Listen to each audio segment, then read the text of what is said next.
My guest today is Kai-san, and this is the very first episode I ever recorded. He's a friend of mine and was over at my house in January, helping me set up my audio equipment for this podcast. And we started a pseudo-test episode that turned into a really interesting conversation. We went deep into the realms of psychology, mythology, astrology, and archetype, discussing those subconscious things that drive us and how the experience of our inner world percolates out into some of the stories, myths, legends, and symbols that we are familiar with. He also shared extensively about his experiences with ayahuasca and shared about some of the deeper aspects of that medicine that we haven't heard about on the podcast yet, such as plant diets and the real experience of diving deep into the underworld over a period of time. So put your thinking caps on for this one and get ready for a deep dive. Here is Kai-san.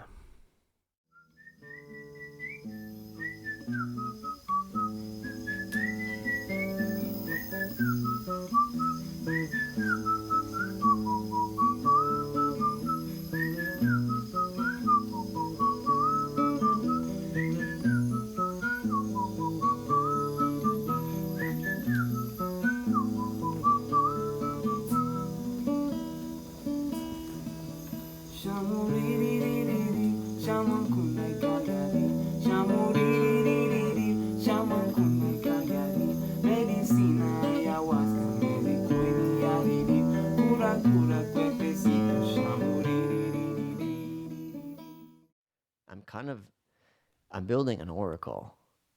I mean, that's what I've been working on. Mm-hmm. The goal of what an oracle does, providing like accurate, relevant guidance at a deep level. Specific. Yeah. To that person. Mm-hmm. That's kind of impossible to do, but that's the level of, prediction is, it's an impossible task. Mm-hmm. So there's an inevitable level of failure there, but. Well, according to something I read once upon a time, big data analytics have been able to predict the future to a degree. At least I think the future of social movements, they've been able to identify certain patterns and trends of how people think and how society moves. And they can predict to certain degrees of confidence what's going to happen based on their heuristics of past knowledge and current trends. Yeah. It's so nuts. Yeah. It's scary nuts. It's like they've got their finger on the pulse of the hive mind, and the hive mind knows what's going on, even if the individual bees don't. I'm sure you've seen those studies. This is kind of more on the paranormal psychology level, like with the 9/11 attacks. Mm-hmm. There was a precognitive spike about an hour before of the use of something highly correlated, like terrorist or something. Like an hour before things happened, like around the world, there was this subconscious, like search terms, like in search engines. Yeah, but before that, so and what the study showed is that there's a sort of like subconscious precognitive ability that we all have at the level of the hive mind. Mm-hmm. And so things like sentiment analysis, which is studying how people feel by what they post, at a large scale. So like when you absorb everyone's status updates and the words that they use, how emotionally charged they are. Mm-hmm. Oh, I'm feeling sad today. Like that gets read as like they can extract out sad.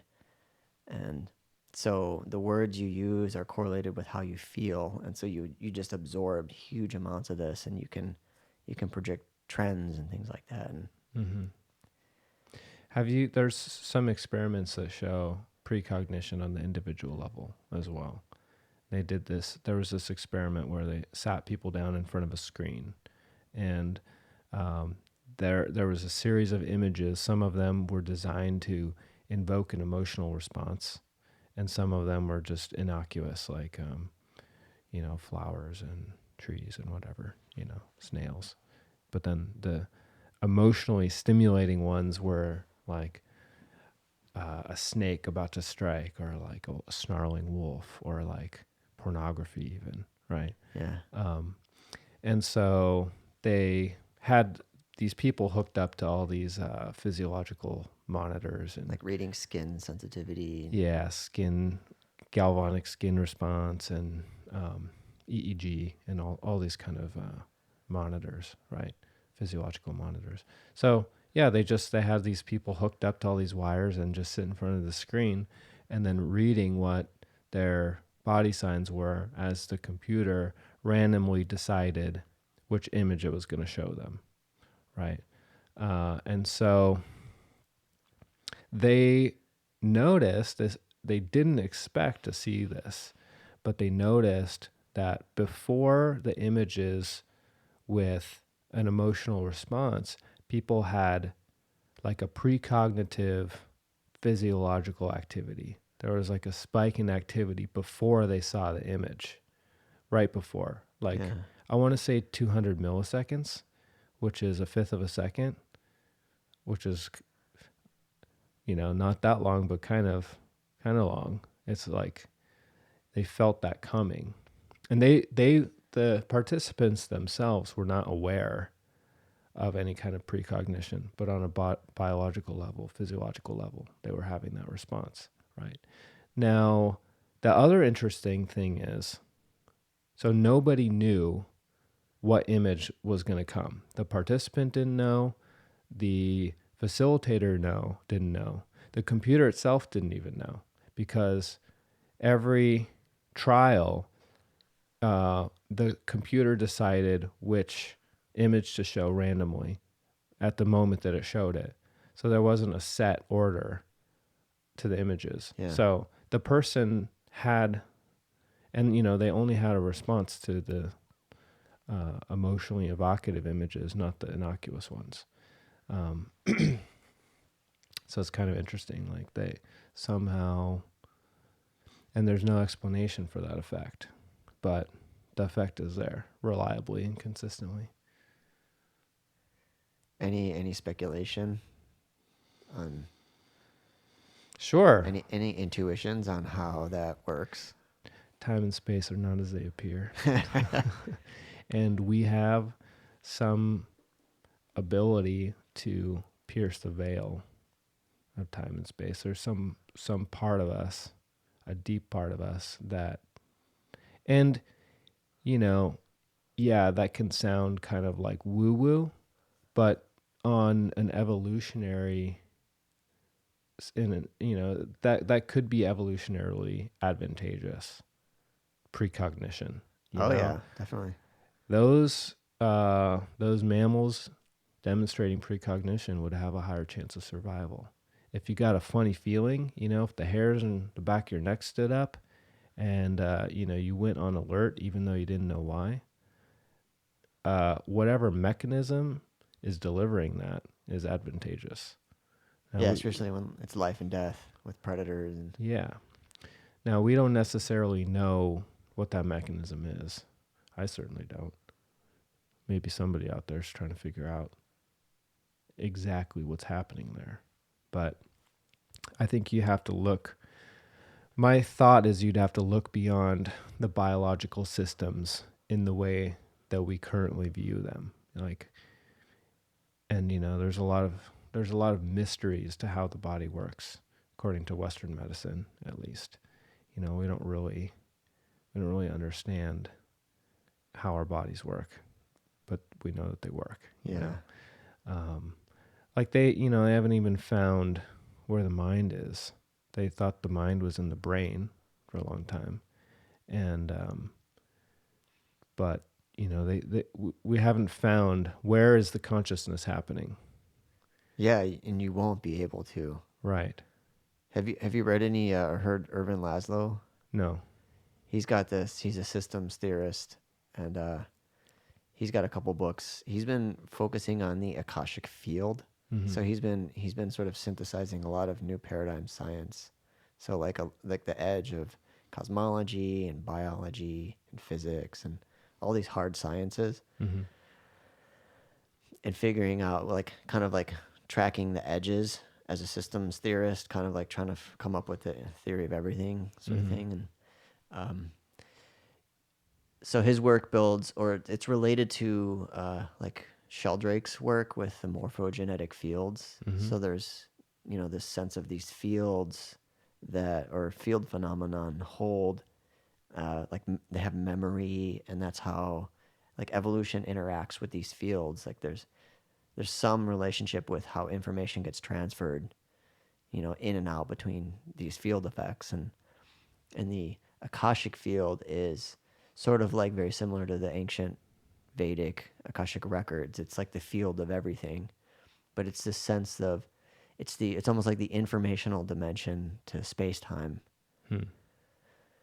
And so in one of these recent books of his, he sort of not splits, but relates that there's the material world made of matter, and then there's the mind, which is the sort of like pre-manifest substrate. It's not a substrate. It's like it's the ground, like when the Buddhists talk about emptiness or the ground of being. It's a spiritual concept of this sort of absolute consciousness that's immaterial. Mm-hmm. And there's this sort of relationship between this immaterial potential, which is we all it's at the core of all of us, but you can't measure it. Mm-hmm. It's like pure awareness, and it interacts with matter. But there's some really interesting theories around the brain being a receiver and like a transceiver. Like the mind isn't located in the skull. It's like it's a part of space time. Mm-hmm. Like it's in the fabric, and our brains are like TV sets. Or we're like projectors, and like, the image that's projected, like the head or the brain or the biological mechanics is the machinery, like the projector is, but you never see the projector, you only see the image. Yeah.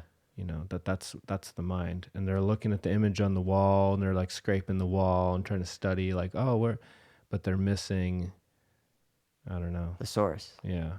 Of the image. Or yeah.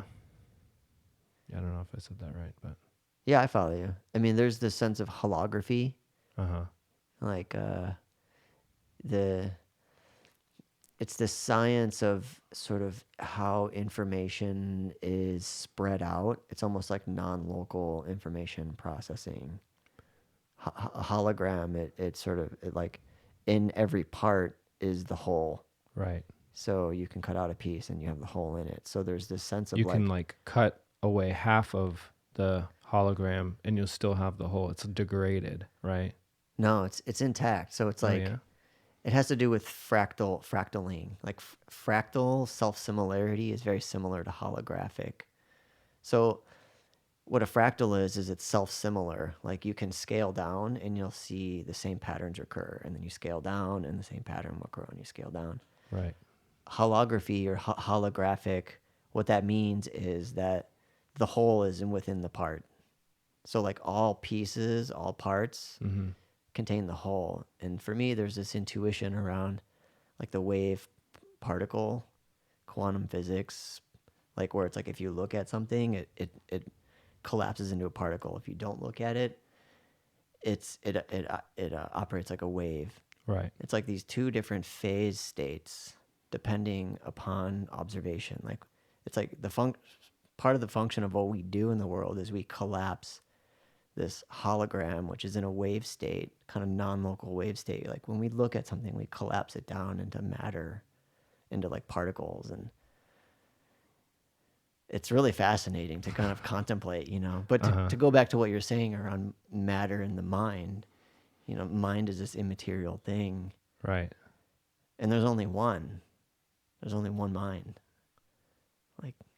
Like the one cosmic mind? Is that what you mean? Yeah, that we all partake in. Okay, I see. So like we are all part of the greater hologram. Like our individual mind is a representation of the cosmic mind and vice versa. Is that what you're saying? Yeah. I mean, that's a lot of the deepest spiritual wisdom. You know, like the divine spark within each of us. It's like a little piece of God. You know, and that's the phrase, you know, the hippie phrase, we're all one. That's a very simplified version of it. Sure. It's like at the core, there's this, it's like the same substrate. Right. People, yeah, I remember people saying that all the time, and I'm like, I don't know if people know what they mean by that. I certainly don't. Like, I get it, kind of, you know, like, okay, yeah, but what does that really mean? You know, do I really understand that on a deeper level? Oh, we're all one. I don't think I do. Maybe one day. I've had glimpses, you know, but Yeah, it seems like a realization that kind of deepens. Right. You know, there's certain types of knowledge that you sort of like realize it at a certain level of depth, and then you can only just realize it at deeper levels. It's different. So like what I've gathered around the difference between knowledge and wisdom, like knowledge advances, you know, it can build upon itself, and it has this sense that there's like progression and movement, and you can become more advanced in something. But wisdom, it almost seems like it's outside of time and space. It's this sort of like it applies, and like you're tapping into something that exists. Like you're lucky enough to catch a glimpse of it, rather than like you made it up. Yeah, like wisdom doesn't advance. It remains relevant in the sense that it's timeless, so that it's always relevant in any point in time. But you can only deepen your awareness into it. That's what I've gathered around it. So this sense of like we're all one, like you can understand it in the head, and you can understand it in the heart, and you can understand it in the body, and you can have mystical experiences where there's like a dissolving of boundaries, and you can kind of, you know, see it in your mind's eye. And it's interesting how there's these different levels of spiritual ideas, you know, and the most superficial layer is just this kind of like gross cliche, you know, vacuous representation of the deeper wisdom, right? It's not untrue, you know, like somebody could just be like, oh, we're all one, right? And maybe they have no idea what they're talking about. It's not untrue still, but yeah. it's like a truth that's only at a certain level of depth. Yeah, you know, like right. It's true, but it's not deep. Right. And it doesn't ring like the, you know, the pure bell of truth when you hear something that's like deep wisdom that somebody says, and it just, it vibrates so clear that it vibrates you, and you're like, oh yeah. Compared to like, we are all one. And you're just like, be quiet. Yeah, there's that sense of gravity. The difference between the superficial layer, you know, versus the layers of depth, like in the tone of voice, you know, like the elder who speaks it has a gravity there. That's a presence, yeah. Yeah. That's all Saturn. That's the weighty, serious gravity. I'm a big fan of Saturn. Totally, yeah. He's not real popular with most people, but yeah, totally he's a misunderstood. Great teacher, the sage. Yeah, I mean, Saturn is the pathway to mastery. It's a taskmaster. You know, it's got old world correlations with Satan. You know, like it was one of the demonized forces. So Saturn, Satan, they're very morphologically similar, or phonetically. And Santa.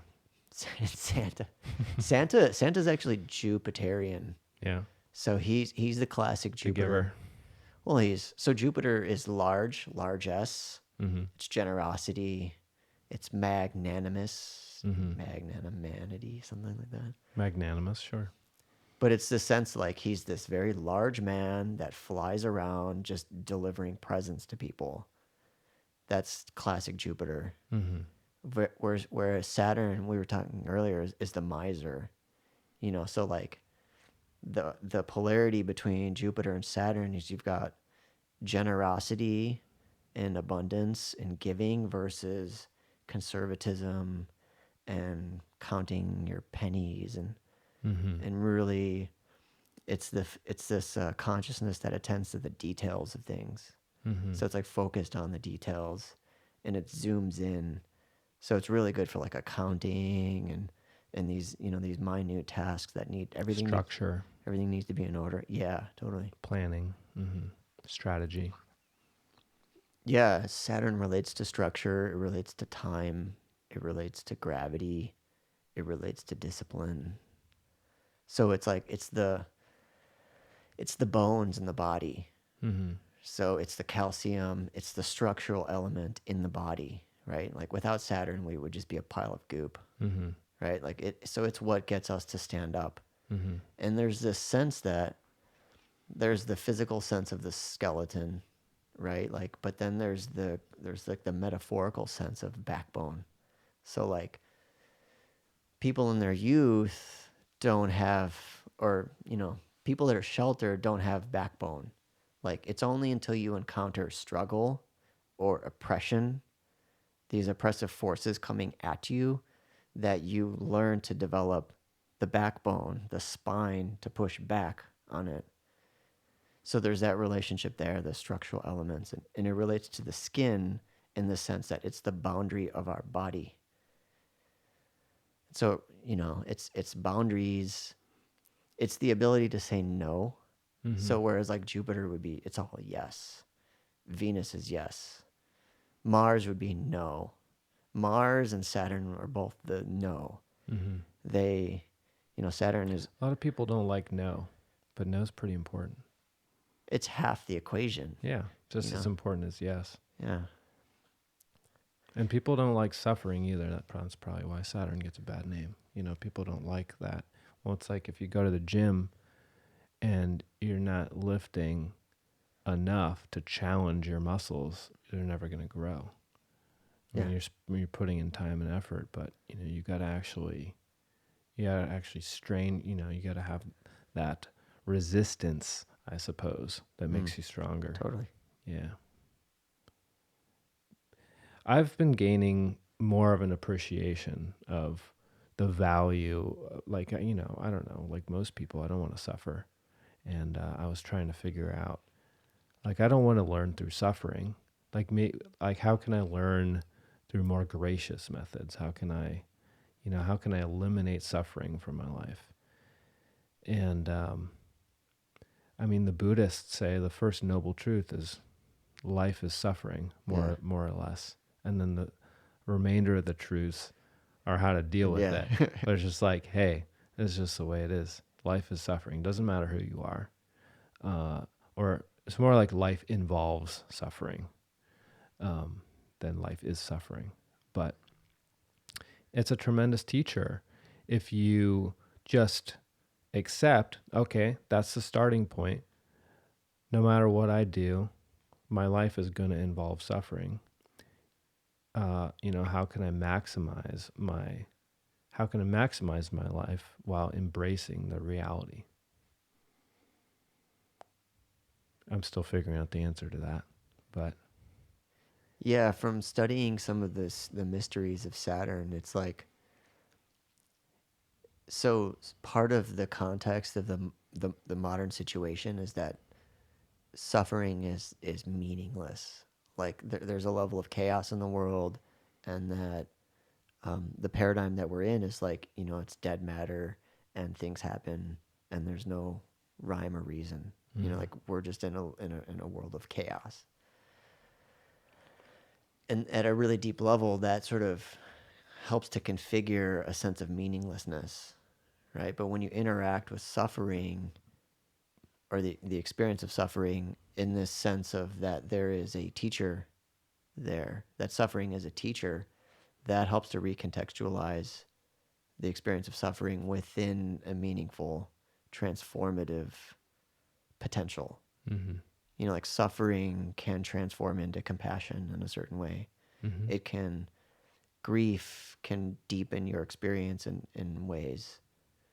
Um, I mean, I've seen the arc from suffering to compassion personally, Mm-hmm.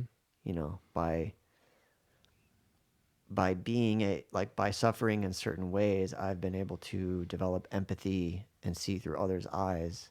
And that has created a sense of compassion that has been able to sort of like melt schisms before, or cultural boundaries, cultural divides, things like that.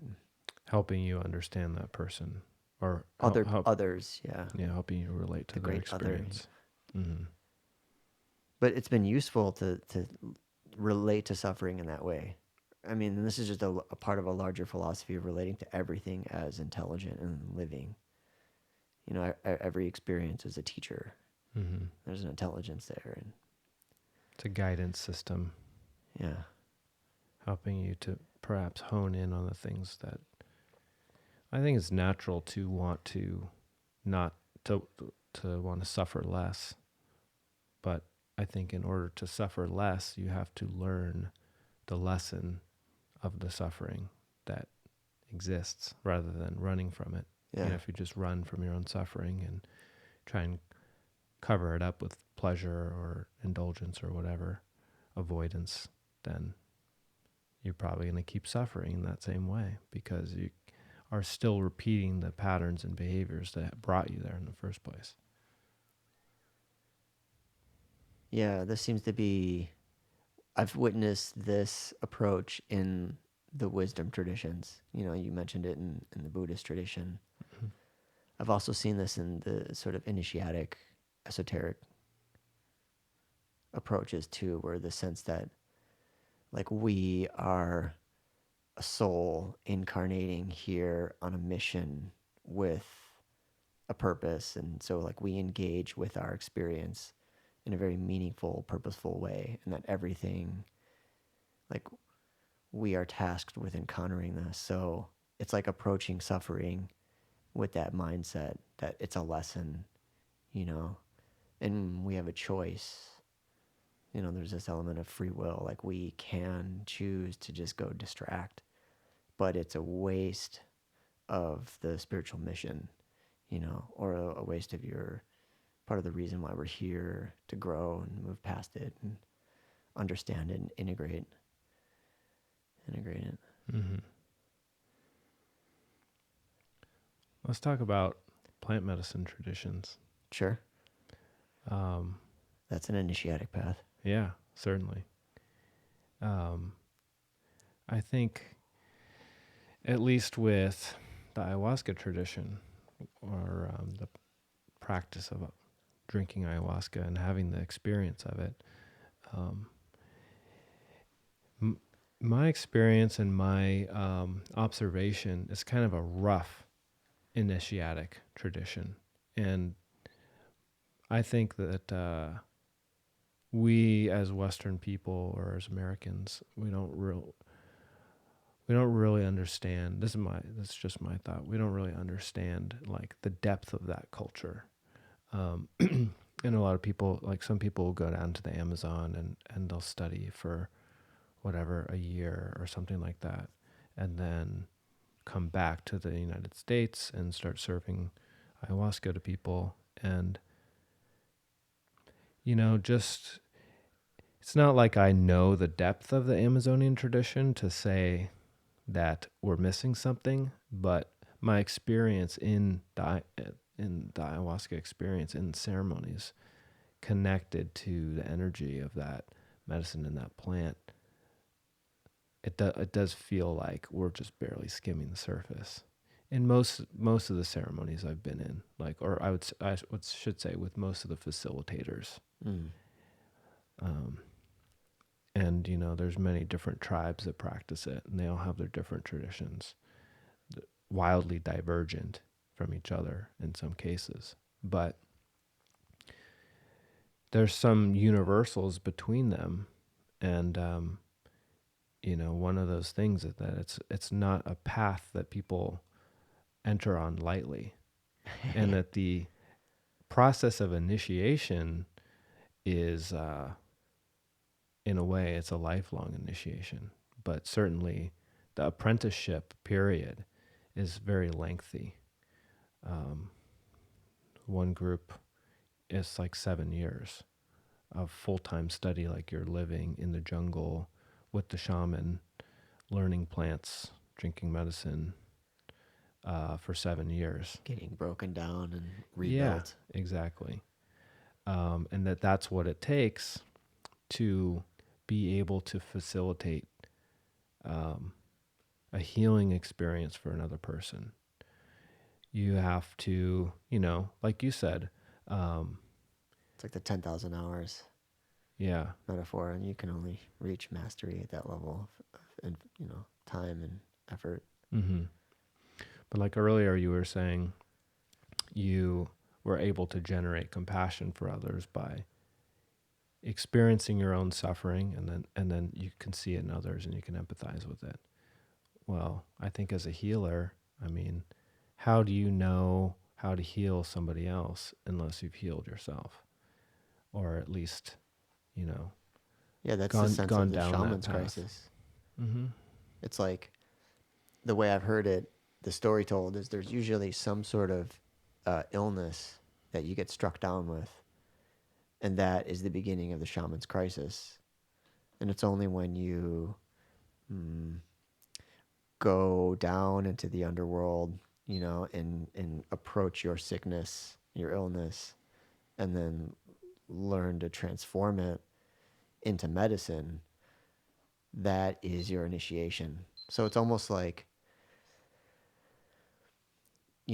true shamans, they don't just self-select, they're chosen, Mm-hmm. by whatever mysterious forces, but there's this sense of like what you were saying, in order for you to have mastery in terms of healing others, you have had to go through your own healing process. Mm-hmm. There's some illness and sickness that you've had to have firsthand experience with in order for you to really get that transformational pattern down so that you can bring others through it. Mm-hmm. Right. Are you willing to share some about your personal experience with that, of like your personal Sure. healing journey, and or whatever you want to share, really? Like your actually, I'd like to know, what was your initiation process into ayahuasca? Like, how did you first hear about it? I mean, maybe we should tell people what ayahuasca is, or maybe, I don't know. Maybe I'll do another episode. We've kind of just jumped into this Sure. Yeah. episode, but maybe I'll do another one where I really explain what plant medicine is and all of that. So we could just keep going. I'll assume people know. Yeah, we were touching on this in a previous conversation. I think for you, this is around the rite of passage with Burning Man. Mm-hmm. So I was I had just graduated. I was working downtown. Graduated college. Yeah, Mm-hmm. maybe 2 years out of college, maybe 26. Wearing button-up shirts and working at a big, large medical institution, and feeling empty inside. Mm. And then realized I had saved up a bunch of money. I think it was like $8,000. It wasn't a whole bunch, but it was enough. Like, When you're 26, that's a lot. saving 10% all through high school, and yeah, it added up. And so there was this sort of sense of like, geez, I really don't know what I want to do with my life, and this is a serious enough. I'm lost enough to the point that I'm going to stop the entire program, cultural program, of working where I was working, and I'm just going to start living on savings, and I'm just going to go freak out for a while and go discover and go on a walkabout and kind of find who I am at a deeper level. And that's when I came into Burning Man tribe back in Chicago, and that's when I also met my medicine tribe. And I had a friend who was pouring, and he was maybe a couple of years older than me, and it was a modern hybrid contemporary. We would sit around. He would play an iPod. We would drink the medicine. It was sacred to a certain degree. Like, it was, we would call space and invoke sacred space. And then we would drink this medicine, and we would kind of sit around and listen to music and puke and stuff like that. All the good stuff. Yeah, and have our experiences. And I went through that for a couple of years. Like, that was a great, first taste. How many ceremonies would you say you did in those first couple of years? Like, how often were you doing a ceremony? Maybe 10 or 11. Per year? Or no. Over several years? Maybe once a year, twice. Something like that. But I learned after a few years into it, the same lesson that you were talking about with the skill level of the practitioner. Mm. So I had come to learn, like, I don't know if I was drinking heavily or if, like, I would just start spinning out at a certain point. I would just have this, like, go into these sort of like suffering spirals, Mm-hmm. And I thought this was normal.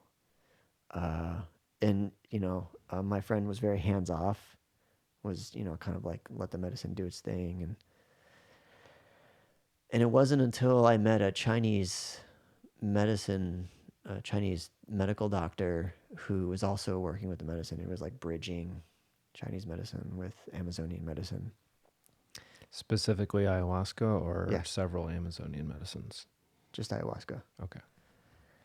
And, I sat with him once, and then I started to go into this spiraling suffering mode. And he had the skill and the awareness to witness what I was doing, and came over, and I laid down a little bit, and he just manipulated my neck in the slightest way. Like, he just kind of pulled on my neck a little bit and just did a little bit of body work. And I felt this energy. It was like it was kinked up at the base of my neck, and it just shot right out my crown. And there was this instant relief followed by this realization of, oh my God, you mean I've been needlessly suffering for years because I had been taking this medicine in the hands of people that didn't have the skill level to really manage that level of healing. Mm-hmm. That was one of my so I had to learn the hard way. Before you came into contact with a more experienced healer, did you have the sense that you were getting a lot out of your ceremonies, or that you were... Yeah, did yeah. you... you didn't know what you were missing. You felt like, oh yeah, I'm getting the full experience. I had great experiences. Yeah. But then there was also an incredible level of suffering. Sure. The epiphany was around that there was needless suffering. Yeah. Like in the hands of more skilled practitioners. But yeah, I had experiences out in the forest where, I went through, like, I did some really deep ancestral healing where I went up my bloodline, up through my ancestral bloodline, and was able to... It's like there was this insight of incarnating into my particular bloodline with the mission of healing it. This is by yourself? No, this is a group in a forest. Oh, okay. A group in a forest. Early on. Okay. Early on. But part of it was like the beginning of the journey started in this place of like this self-loathing, self-hatred kind of belief that emerged. And then I identified it as not mine, but as passed down through my ancestral lineage. And so there was almost like this cascading unlocking of this trauma, this sort of self-hate trauma that I was able to transform into like medicine and awareness.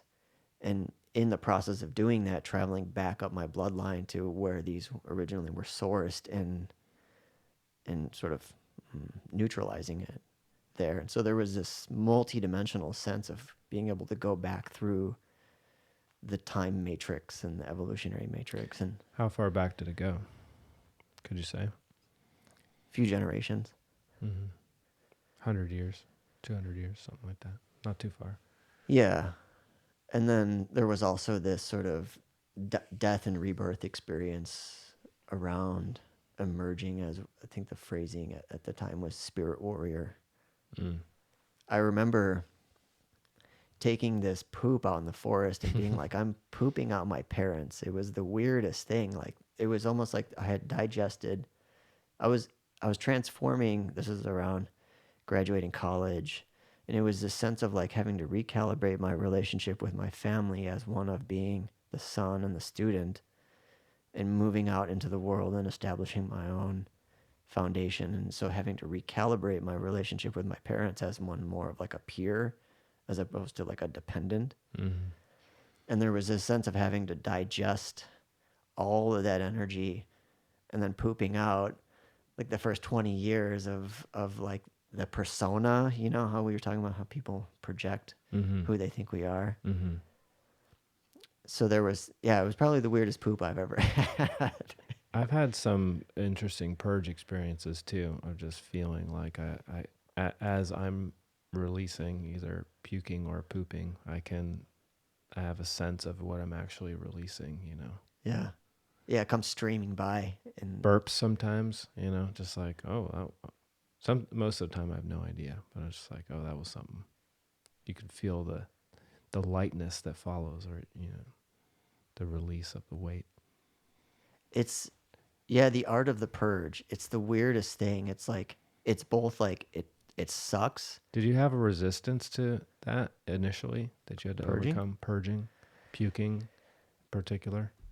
I mean, the good thing that I learned from my friend who introduced me to it was kind of like there's like a tacit cultural transmission around like this is what we're doing. Like he almost taught me how to purge, you know, and like communicated like, yeah, this is a good thing. Like, yeah, like Right. we want to do this. Yeah. I think that is important. Were you convinced? Yeah, I mean, you know, that I think that's the art. One of the skills is being able to like, you know, because it's generally a shameful act. It's something you do when something's wrong with you, and you do it in private in the bathroom, and you hide it from Or others. even pooping, even though everyone poops, it's kind of a shameful act. Yeah, You like culturally, I don't know, for a lot of people.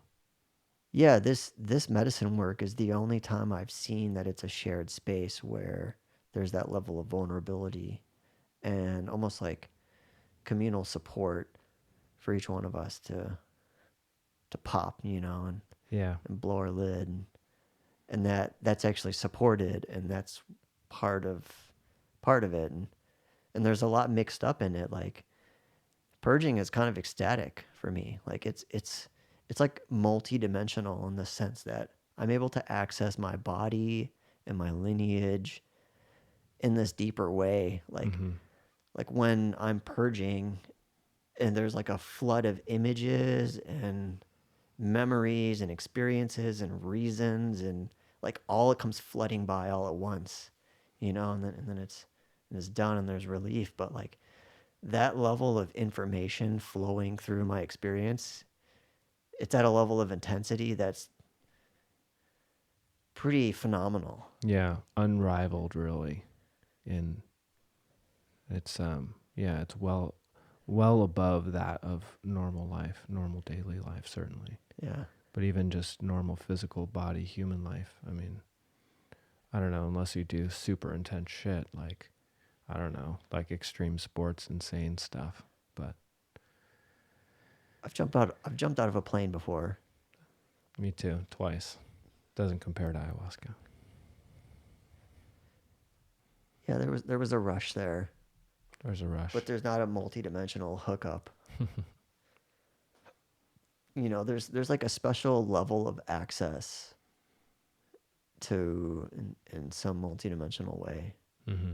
You know, it's like I've heard this described as the medicine is really the diagnostic tool. You know, like in the deeper layers of the work.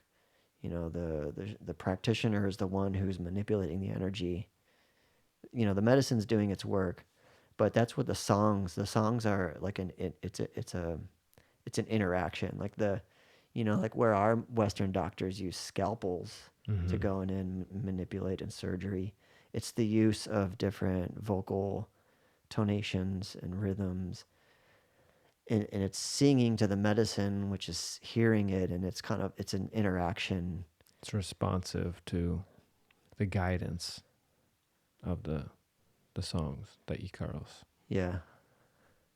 And there's different Icaros for different purposes, as far as I understand. You know, like there's like protection Icaros, there's purification Icaros, and a shaman who has, I guess like a large toolbox of songs for particular moments, and also has good sense of internal guidance about which one to use, can apply those with expertise to move the energy in a certain way that is most beneficial. And I've experienced that multiple times, where there's just times during the ceremony where like a heaviness sets in to the room. It's like there's just a dark cloud that comes in, and so I've actually palpably felt heavy energy. It's like molasses. It's like I'm trying to swim and breathe within molasses, and it's like suffocating, right? Now, that experience was actually with an unaware facilitator, because it took a while for that much heaviness to set in. He wasn't aware of it. He didn't clear it. But other ceremonies with aware facilitators, I feel that heaviness starts to come in, and he'll respond to it and sing a song that clears energy out. Just sort of as like, just feels kind of like a wind that just, I don't know, it just clears it away. Yeah. And it's an amazing feeling too. It's not just like, I mean, I feel it in my body as well as I can feel it in the psychic space. I can feel the sense of relief, and not just me too, but everyone else in the room. I don't know, I'm sure some of them are aware, but some people go into like a deep space where they're not even really conscious. They're in more of a kind of a like emotionally responsive or reactive space. But you know, he's singing the song and clearing this heaviness from the room, and everyone in the room is just going like, just these like sighs of relief as like this heaviness is being lifted. Yeah. You know, just all doing it together. We're all kind of like feeling what's actually happening in the room. Yeah, I mean that's a skill that belongs to, high level of magicianry. Like that's in the sense that you're using sound and the word in its creative divine form. Right. Like in the biblical sense that like at the beginning was the word. Yeah. Like you're tapping into that level of power in terms of the creative force. Right. Using the songs in that way to manipulate the energy around you. Like that is the essence of magic and conjuring. Sure. That's where we get spelling from. Casting a spell, like using, like spelling out words. Like, but when you cast words with that level of intention, or you sing songs with that level of intention, like that's where the magician comes in. Like the active, palpable intent meets skill, projection. That you can manipulate a room like that. Right. Yeah, that's the person I was speaking about is a friend of mine who's been on the ayahuasca path for 21 years, and he's the most well-studied person that I know, that I've ever been in ceremony with. And sometimes he talks about, like, I've been in a ceremony with him before where he sang this amazing song. Like, I've never heard him sing it before. And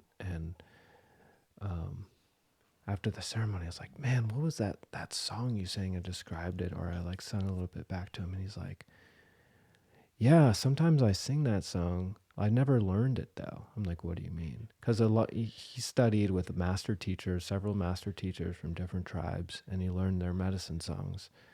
And he said, yeah, nobody ever taught me that song. It just comes through sometimes. And And he said, I just lost my train of thought. He said, after he sings it, he can't even remember what it is. He's like, if I had to sing that to you right, I can't even sing that right now. There's a moment that it comes through and it almost sings through him. And then as soon as it's gone, it's gone. Like he is almost like getting out of the way to facilitate that Yeah. song. He's And merely the channel. yeah, yeah.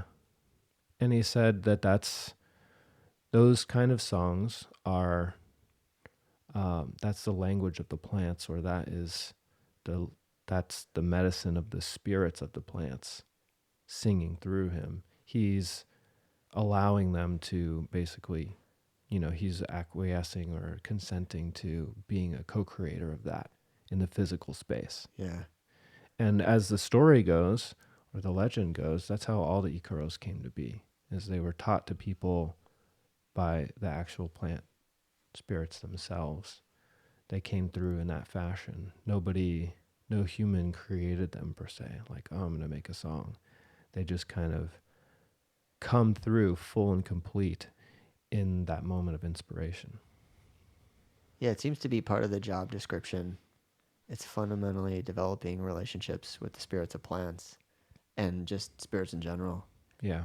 It's a pretty rare skill to I, have that level of sensitivity and I think that's what's missing in most of, because, he actually did the full work. He did the full apprenticeship. He went to the Amazon and he lived with his teachers and he studied, for long periods of time, dieting plants. I think yeah, you he got to spend dieted. time with these plants to learn them, and Yeah. they got to get You to know have to you. cultivate a relationship with them.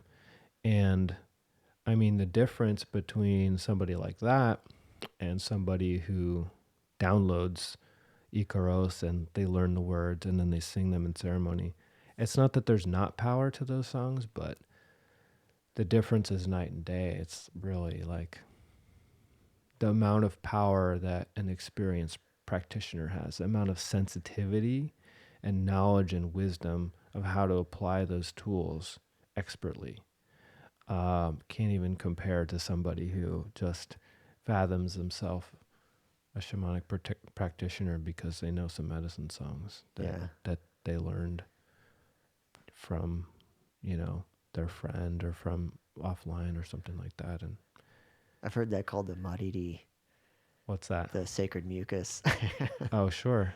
It's The like transmission of, that's the power that you're talking about. Like if from the difference between just hearing it, downloading it, and repeating it versus being initiated into it and being a carrier of that power.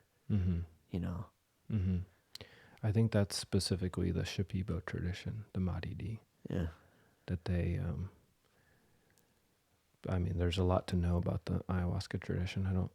Can't say that I really know a lot, But in terms of in what the tribes principle, are. But yeah, the Maridi is a transmission of knowledge from the experienced shaman to the apprentice, or to it's also healing, Mm-hmm. and I think it involves the experienced person like drawing up the phlegm from their body, and then like the other person consumes it or something like that. Yeah, I mean, there's a lot of it's a lot of energetic transmission in these spaces, anyways. Mm-hmm. Through the use of sound and blowing smoke and like literally, like blowing your breath on a person's crown, on their hands. Mm-hmm. Like in the teacher that I've been working with, it's been in the Vegetalismo tradition, and that's a lot of one-on-one doctoring. Mm-hmm. And so it's part singing to the room for the first half, and then it's usually like we'll go up and there'll be like one-on-one doctoring, and at the end of it, he'll sing songs to us one-on-one, but then he will blow on our crown at the end, and then we'll sort of do like a mudra, like a prayer mudra, and he'll blow on our hands. Mm-hmm. And there's that. Just breath or smoke? Just pure breath. Uh-huh. I mean, sometimes it's hard to tell if it's like if it's inhaling or exhaling, but it's definitely blowing out. But it sounds like it's at the same time. It's not, Right. there's the transmission of breath in that way, and it's just kind of moving energy off the body. It's kind of on the level of chi, like with the Chinese system. Like you can just like harvest chi. You can move chi just by like fanning above the skin Mm-hmm. in a very similar way. So it's kind of like there's that level of, it's like you're moving chi off the crown, or you're injecting something through your breath down into the crown Mm-hmm. that seals. There's like a sealing that's happening, or a clearing and a sealing at the same time. So vegetalismos work with plants, right? Like, as opposed to spiritualismos who work with spirits as the primary kind of like um, m- mode of healing, like spiritualistas call in spirits, and vegetalismos, as far as I've heard or understand, they have a wide knowledge of plants, and they understand. Chiricsanango does this, Chuchuwasi does this, and they can look at you and read you and understand what it is that you need, either physically, emotionally, or spiritually. And they have such a wide plant knowledge that they can like prescribe the medicine of a particular plant. Oh, the medicine of this plant, that would be really good for you. Is that similar to what you've been experiencing?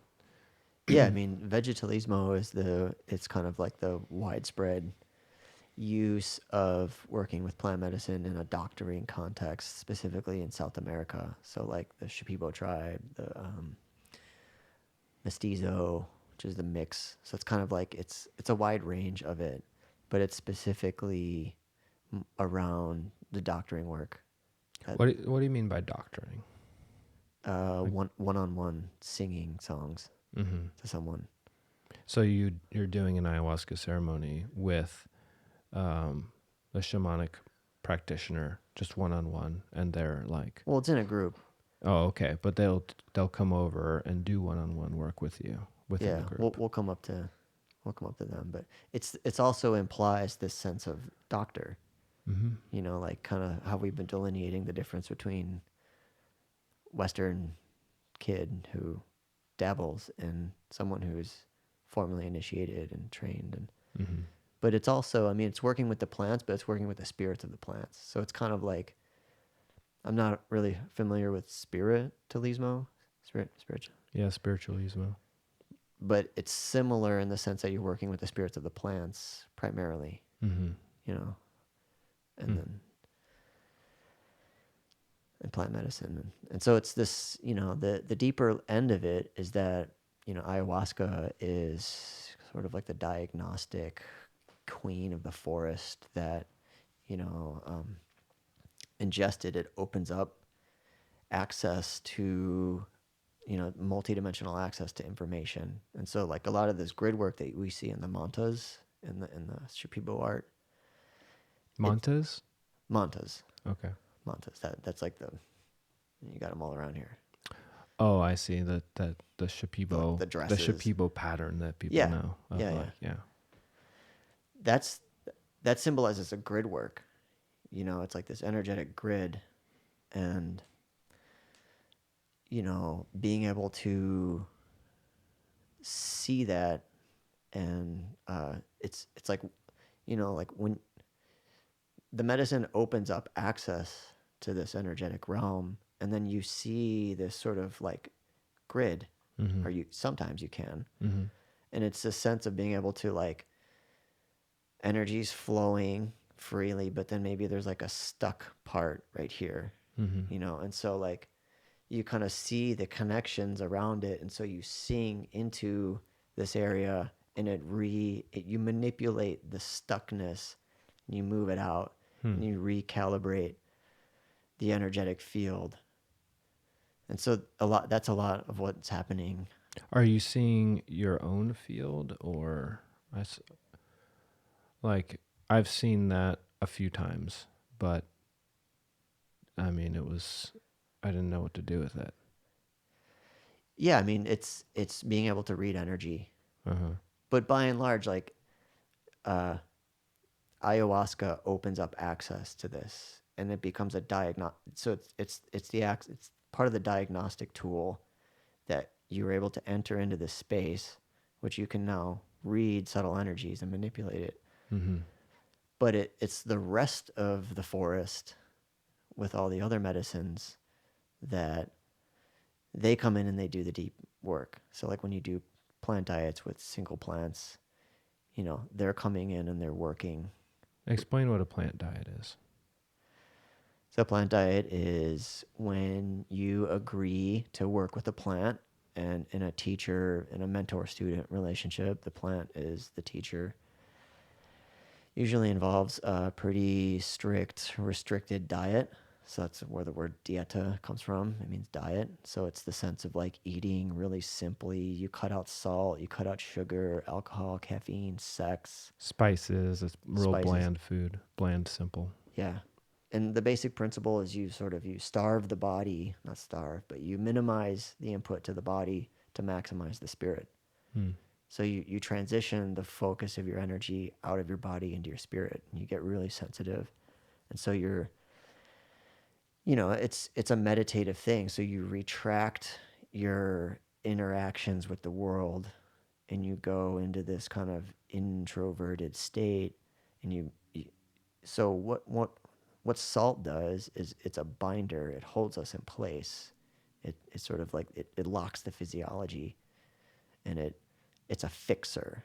It binds the spirit to it pulls the spirit into the body, right? Yeah, I mean, its function is it's a fixed thing. So when salt is in our diet, it helps us maintain our constitution as it is. So part of You the mean like a sense of groundedness and stability? Is that what you're talking about? exactly, yeah. Yeah, salt is earth, it's fixed, it's grounded, it's stable, it doesn't change. Mm-hmm. And it's a fundamental part of what we need Sure. as our nutrition. It helps us maintain our form and health. But Retain water, yeah. yeah.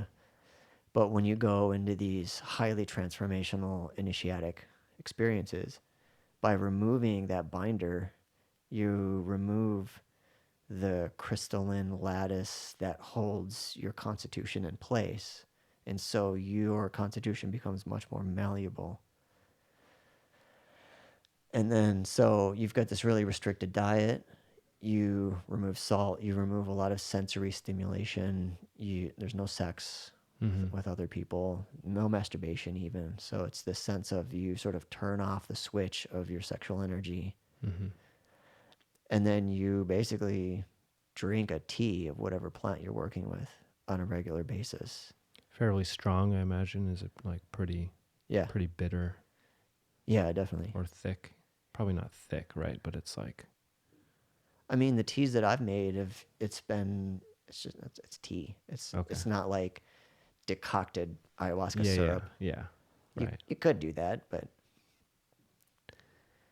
and then it's basically just getting FaceTime with these plants, getting to know them, meditating with them, praying with them, you know, welcoming them into your body. But most of these plants that are dieted, most of them are not psychedelic themselves, right? No. Like you don't go on like, it's not like an ayahuasca experience where you're having, a really kind of altered state. I mean, it's an altered state of consciousness, right? But it's much more subtle, right?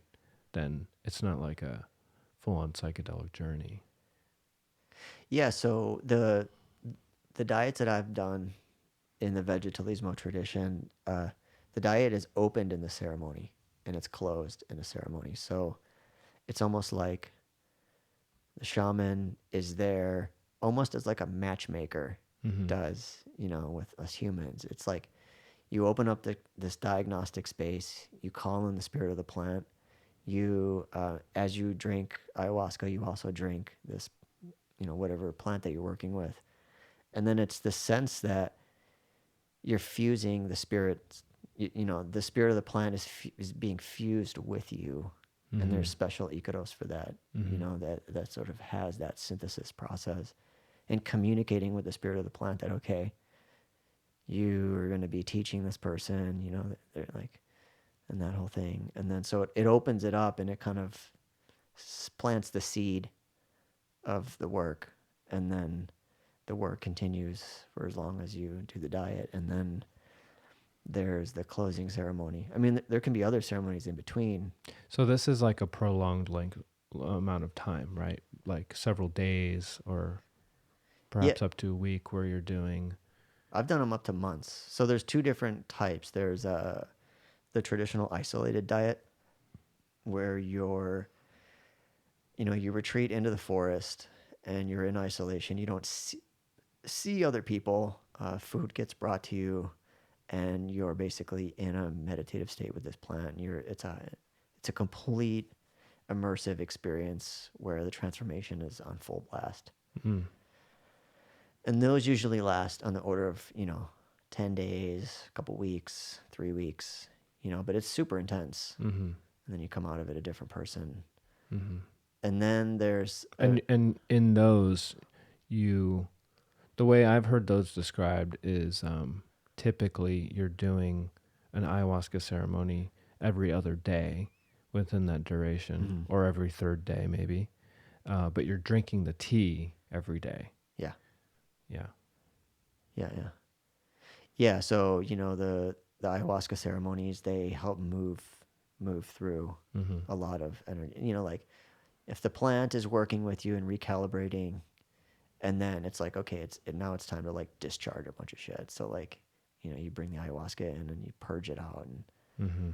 and then you free up a bunch of space, and the plant can, whatever plant you're working with, can go deeper and deeper, and then the ayahuasca comes in and you purge a bunch of stuff out again. And So in the ceremony where you're initiating the plant diet, so you drink ayahuasca and then you do wait some amount of time for like you're fully in the force of the medicine before you then you drink the tea for the first time.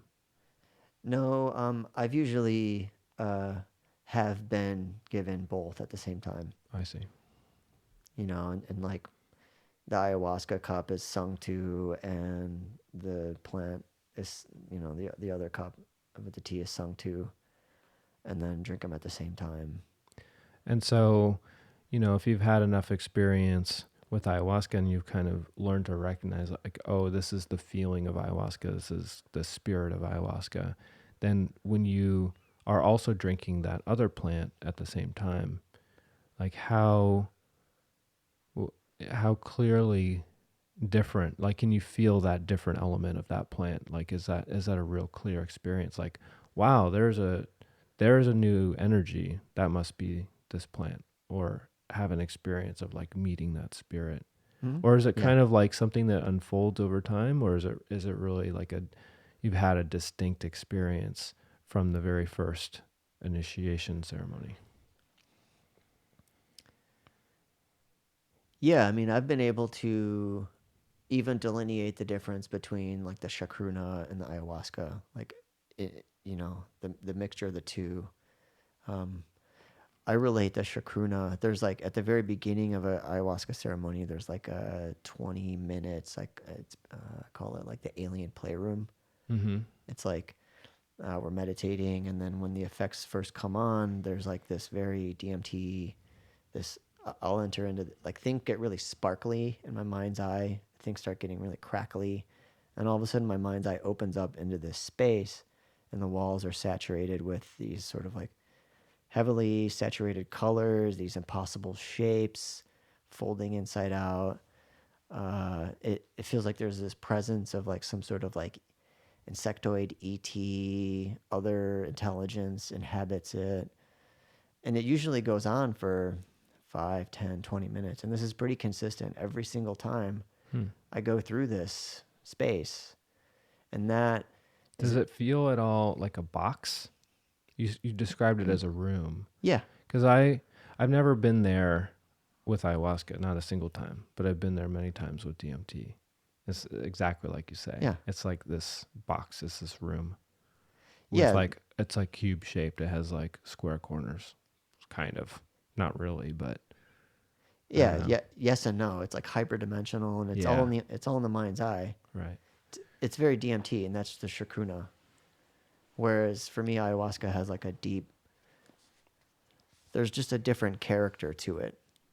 The DMT feels very ET-ish. It feels just so alien, other Mm-hmm. of an intelligence, very hyperdimensional. Whereas the ayahuasca spirit feels ancient and woody, And earthly. rooted, and yeah, It has more, it's more, to me, it's more of a recognizable essence. It's more of like it is ancient and also it's very extraterrestrial in a physiological. way, but it's more relatable to the energy that I recognize on Earth.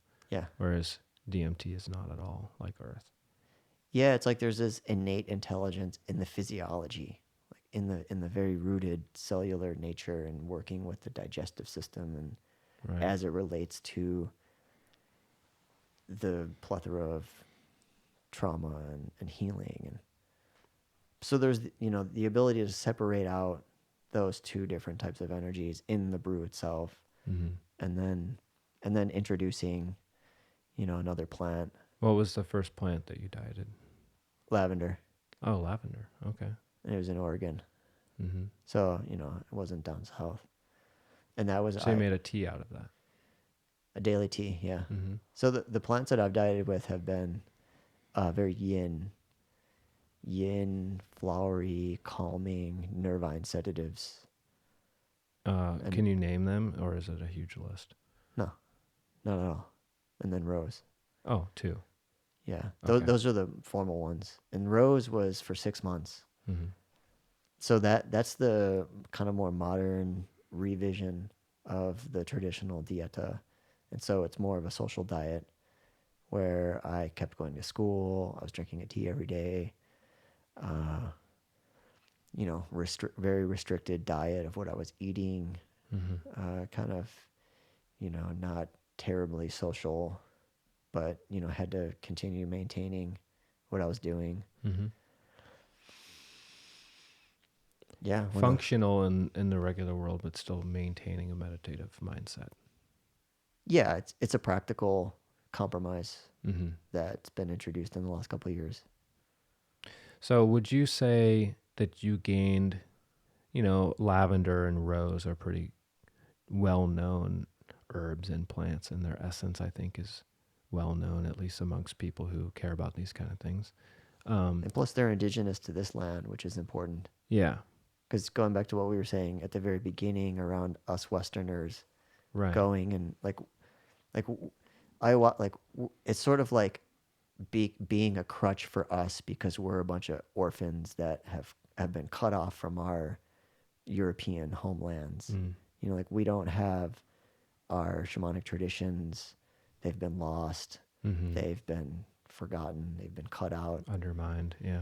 And so, we are a rootless people in North America that, outside of Native American, they've got their medicine and their lineages and their traditions intact. But we don't really have our own.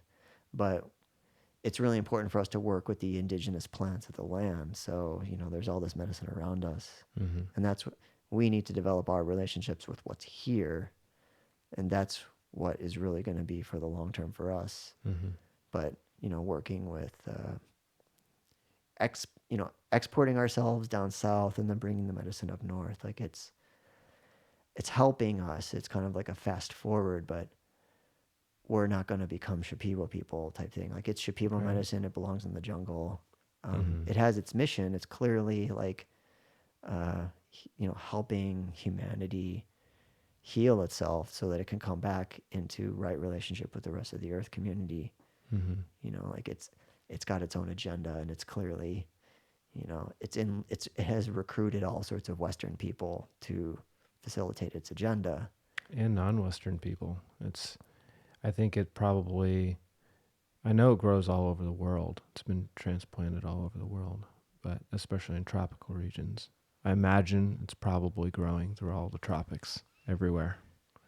I know it grows in India. I mean, you just think of the level of biological intelligence on an evolutionary strategic. Oh, sure. I mean, Unrivaled. to We're the get the honeybee humans, yeah. to propagate it across the world. So it's similar like that. But, the deeper, some of the deeper lessons I've gotten around, you know, reintegrating the shamanic traditions in our culture in a true way is not to appropriate other cultures' medicines and traditions, but to establish our own relationships with the indigenous medicine that's here. And so for me, it's been working with lavender, it's been working with rose, like, because they're here. Mm-hmm. Interesting. I've never heard of that before, but yeah, I like what you're saying about it. That makes sense. So, yeah, I was saying before, a lot of people are familiar with lavender and rose. They're pretty common herbs. Would you, and you probably were as well beforehand, did you gain, like, what kind of deeper insight into those plants did you gain through dieting them? Yeah, I guess so for me, there's been a deeper thread of really um, accessing my own feminine intelligence, feminine being, Mm. softening myself. Uh, so lavender is a nervine sedative that seems to be really good medicine because I love caffeine. Calming to the nervous system. Calming to the nervous system. Mm-hmm. I love jacking my nervous system up. Mm-hmm. Pretty much every day I'm operating Go time. in a highly caffeinated state. And so this is the natural medicine for that. Mm. There's also a deeper level. I mean, it's not just physiological, but when you work with plants on this spirit level, like it's at a level that it's hard to articulate. Like Mm-hmm. it's at an energetic level that Mm-hmm. I can't quite map to words. Mm-hmm. But there's a deep bliss that I get when I'm around lavender. Mm. Like I inhale it and I kind of like, it's like a euphoric, calming, blissed out state. Was that always the case, or just now that you have learned it on a deeper level? Yeah, I mean, in the last couple of years. But I mean, do you have any experience with lavender before dieting it where you had like that kind of bliss? It wasn't really on my radar Oh, okay. at that level. Yeah. And then with rose, it was all pure heart medicine, kind of mending my heart. Mm-hmm. It was good. Yeah, and also learning boundaries in relationship. Mm. So there's there's the flower, but then there's also the thorns, Mm-hmm.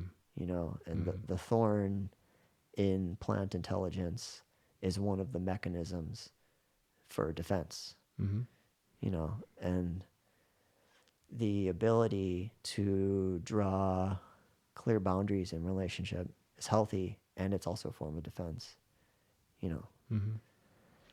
So there was that element of maybe having a leaky heart or having holes in it, having it being wounded and having it being kind of not totally integrated or integral.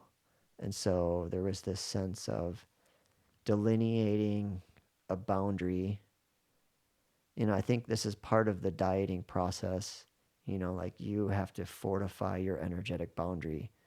I think that's a pretty rare skill that a lot of us need to learn, Western people wise. Like it's not really. Requires a lot of self-awareness and sensitivity to subtlety, I think. And saying no too. Like, Mm-hmm. like it's like the physical embodiment of no. It's like, yes, yes, yes, yes, yes, no. Like there's like this boundary of edge Right. 3 feet out. But like, if you're just like, yes, yes, yes, yes, yes, yes, yes, out into whatever, like there's no threshold anywhere. And so energies can come in and go as they please. And so not everything is beneficial. There's pathogens out there, there's malicious intent. So, by having. And you can kind of dilute your own soup in a way. Like, You're more impressionable. yeah. And so being able to learn the skill set of an energetic boundary to me is foundational in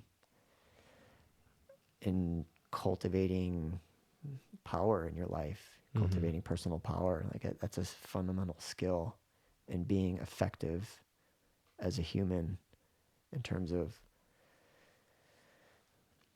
doing your work in the world, as opposed to, it's being able to resist others' influences to the point where you can decide whether, like you have a greater defense in terms of all sorts of influences coming at you. You're like actively discerning whether that influence is something that you want to accept into your field or not. Yeah. You're like engaging a conscious choice. And this is kind of an antisocial skill. Yeah, how so? I mean, and I'm kind of taking a step back and describing some of the skills that I've learned from dieting in general. Mm-hmm. With Rose, it was kind of boundaries around the heart, but this process of dieting and retracting your energy from the world around you, Sure. disengaging from social interactions, disengaging from having sex with people, like that's antisocial, right? Like you are retracting your energy from being social with people. Yeah. So that you can bring your own energy on your own physiology, on your own body, on your own healing. Mm-hmm. And I mean, it's the basic function of a container. Like that's the essence of ceremony, any sort of magical space. It's delineating the container. Mm-hmm. And it's the same thing with the sort of 3-foot energetic field around our bodies. Mm-hmm.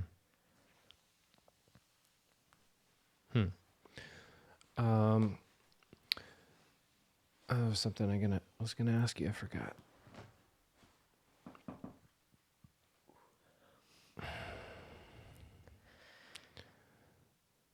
Go ahead. Yeah, I was just going to say, just to go back to the Rose piece, Mm-hmm. having her as a strong ally has been amazing, Mm. and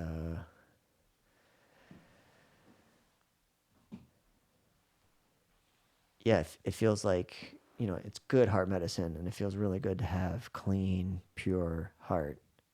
Like that's the center of our being, and having the core sun, at the center, radiant. Mm-hmm. That is the engine with which vitality radiates out into the rest. Mm-hmm. All the other organs receive, life force from that. And so like having that solid, and then having it open, part of what I came to learn that was a characteristic of mine was a heart that opened and closed. Mm-hmm. Like that was something that energetically I had to learn. That's what was happening. Mm-hmm. It would be open, and then I would feel unsafe, and then it would close. And there's this sense of like when the heart closes off, it's a defense mechanism, to stay safe, but it's also it's like a form of self-sabotage, because the heart functions best when it's open. Right. Like when the heart closes, Like a flower. yeah, but it's more like an open hose or something, or an open feedback loop. Like the heart is the organ of the unitive connection. It connects us with everything else, Mm-hmm. other people, other species. It's how we communicate with plants, is through the heart. And when the heart's closed off, the flow of vital life force energy isn't able to flow freely. Mm. And so I think learning how to stabilize my heart field and have it open, but yet also with a healthy boundary, and not fluctuating, Mm-hmm. open and closed, open and closed. I think that was part of the lesson, that over the course of the diet, that's what I came to embody. So it's a teaching in the sense that it's not like a word teaching. It's like a how my body operates transformation.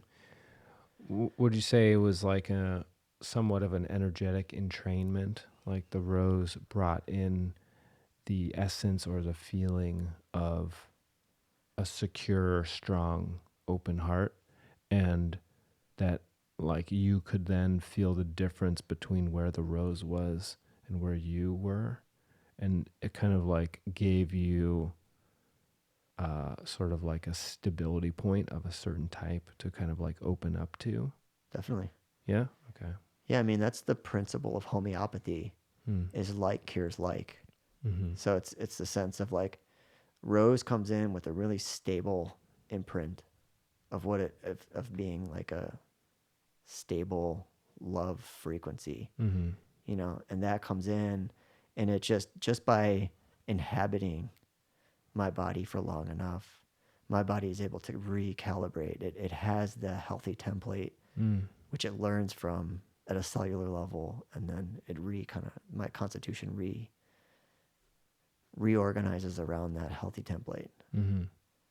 And did you find a similar thing with lavender? Like you were talking about lavender being the perfect medicine for your caffeinated lifestyle, maybe on more of like a Help with the anxiety. physiological level. But did you find there was a deeper entrainment of like just, yeah, like relaxing a deeper level of latent stress Mm-hmm. of like generated by the mind or the consciousness or certain, yeah, cognitive fixations or whatever it is that causes stress? Did you find that you had a similar experience like with Rose and the opening of the heart, that you kind of just could entrain to the feeling of relaxation that lavender offered?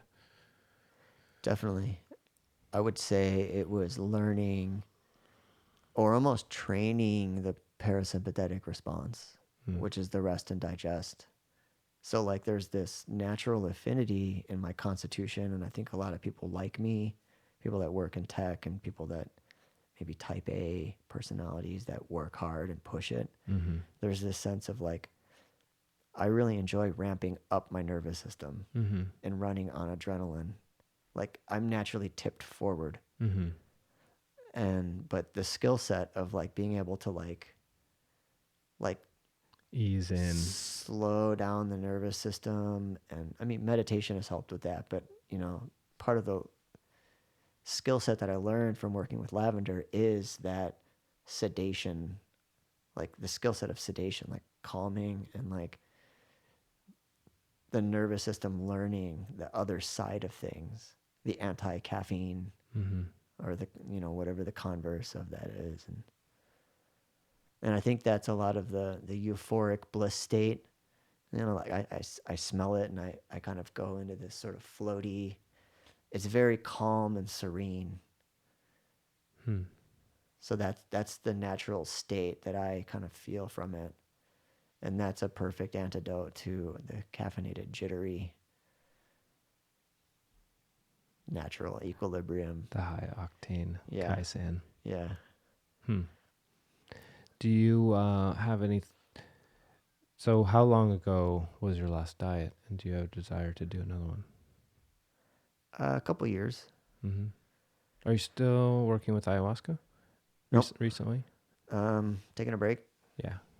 The last couple of years have been super hardcore, really deep shadow work. Mm-hmm. It's like going so deep and just almost like it's like touching your finger into the electrical socket. Uh-huh. Like there was a couple times where it was so intense and so much fear and so much just like uh, coming up all at once that it's like being in a state of shock. I think, yeah, this is actually closing the diet. Closing the diet with Rose, I went into like a state of shock at the end of it. Hmm. There was so much to it at that time. I mean, and it also, I mean, I think during that time I harvested a bunch of Amanita muscaria Did you eat some? mushrooms. No, but what I did is I brought them home and I put them in the oven to dry them out, but I kind of cooked them a little bit too much because the oven didn't have a low setting. And I just smelled a nice cooking mushroom smell, but that was it. But I did notice a whole bunch of neurotoxic symptoms the next couple days. Like I was Just from the smell, or just from like it was released into the air? I mean, and you have to understand the state that I was in after Oh, six yeah. six Yeah, months of. sure. I was super open and sensitized, Oh, and yeah. so even just You took in the energy, maybe even, it's not like you were intoxicated by the like particles, but like I your field voluntarily was picked open. them. I went out into the forest and was like, ooh, and I got the like the little in the back of my mind like, danger, danger. That red is like a warning sign, and I was like, yeah, but they're so pretty. I want to pick them anyways, and so I kind of took on a bit of the karma there, and Oh, I mean, I was able to delineate their energy in that last ceremony. It was like a munchkin kind of monster troll type, mischievous gnome. yeah, kind of thing going on Hmm. that scared the shit out of me. Really? So And yet, you felt them. So you picked them, you cooked them, and then you did a closing ceremony after that point, and you felt them yeah, it was a in. 2 days of it was like a weekend closing, and the first day was nice, and then it was like that following day I went for like a walk in the forest, picked them, cooked them, and then went back to the second ceremony, and like Wow. so it was like in between both of them that I guess they were just a part of it. Do you think, and so that tipped you, perhaps like initiated a direction into shadow work? I mean, the whole following week I was out. I was very sick. It Wow. was the only time that I mean, like when I would get up and I would walk around, I would have like splitting headaches and I'd be dizzy, and I mean, classic neurotoxic symptoms from those mushrooms, like Wow. textbook. Yeah, apparently that's a very uncomfortable experience. Never tried it myself. That last night was the sense of sticking my finger in an electrical socket. It's like there's shadow work when stuff comes up and it's freaky, and then there's like staring into the abyss, you The know? abyss of your own being, of Yeah. And of absorbing it all at once to the point where it's like that's what created the shock, was just the pure level of voltage yeah. of the intensity of the experience. So when you say you've been doing shadow work the last couple of years, but not with ayahuasca, Yeah, no, with it. with ayahuasca, the last couple, I thought you said you're taking a break though. Yeah, because of all of it. Oh, because of all of that. I see. I see. I mean, it's, largely in studying astrology, um, part of the modality that I've been working with is, it comes out of LSD psychotherapy. So it's using the outer planet transits as an indicator of the archetypal spaces that you enter into when you have these psychedelic experiences. So it's like it's two different languages to describe the same thing. So like psychedelics are the applied experience that you go into these non-ordinary states. Mm-hmm. You can have a blissful experience, you can have a hellish experience, you can have a teaching experience. Mm-hmm. You can have all these different qualities. The outer planet transits will show you the symbols that will, you can read into them what type of quality is active. And so for the last 3 or 4 years, I've been going through a Pluto Saturn transit, which is super difficult. Does that happen for all people around a certain point in their life, or not Oh yeah, necessarily? definitely. Yeah. Yeah. Is it a specific time period? And It's going to be different for everyone, okay. depending on where Pluto was when you were born, depending on where Saturn was. Does it happen? Does it happen during every person's life, or can you go an entire lifetime and Multiple times, yeah. multiple times? Okay. Yeah. I mean, like the first time I went through it was in my early 20s, and that's when I was going through college. So I was working really hard. I was very diligent. The Saturn working, Pluto intensifying it. Just describe the energy of Pluto. Just Pluto is the underworld. It's the form of power. It relates with nature. So like you want to think of like volcanoes, like the energy that is stored deep in the earth as lava boils up and shoots out. Mm-hmm. It's it's Hades as it relates to the underworld. And the underworld is like, when you enter into a period of chaos and your maps of the world don't line up with what reality is, you have to go through an underworld journey where you fall apart, you go through some crisis. There's a death and rebirth. This is the classic hero's journey. Mm-hmm. You've got to go into some cave, you got to fight some dragon, The upside down. yeah, it represents this fear shadow element that you have to confront, and then you have to assimilate it and absorb it or defeat it, in some way. You have to encounter it and do some sort of battle with it and then absorb its treasures, Mm-hmm. and then you reemerge. Like that's the underworld journey. And it's, you just want to think of all the realms of hell, all this. And there's great benefit to it, but it takes a lot of courage and strength to be willing to undertake that journey. Yeah, journey of by transformation. definition, that's how heroes are forged. Mm. Heroes are only forged by going through the underworld. Like by definition, the hero is defined by death, whereas the mother is defined by birth. Wasn't there a story in what is Hades? Is that the Greek Yeah. pantheon? And then there's Pluto. Pluto's a Roman. Who was the hero who went down to Hades? Do you remember? Do you know that story? Well, it was Pluto dragged Persephone down there. I can't really remember, but I vaguely remember this. Like one of the gods had to go down to Hades for some reason. Yeah, I'm blanking on what it is. Yeah. I only illustrate all that to kind of like there's a potency. Sure. It's the shadow world. It's all the instinctual drives. It's where the murder and genocide and killing and all of that is the darkest parts of the individual soul and the human soul, or the human oversoul. Yeah, and evil, malevolence, all that. All that's kind of like that's it. That's all part of it. But it's also wealth.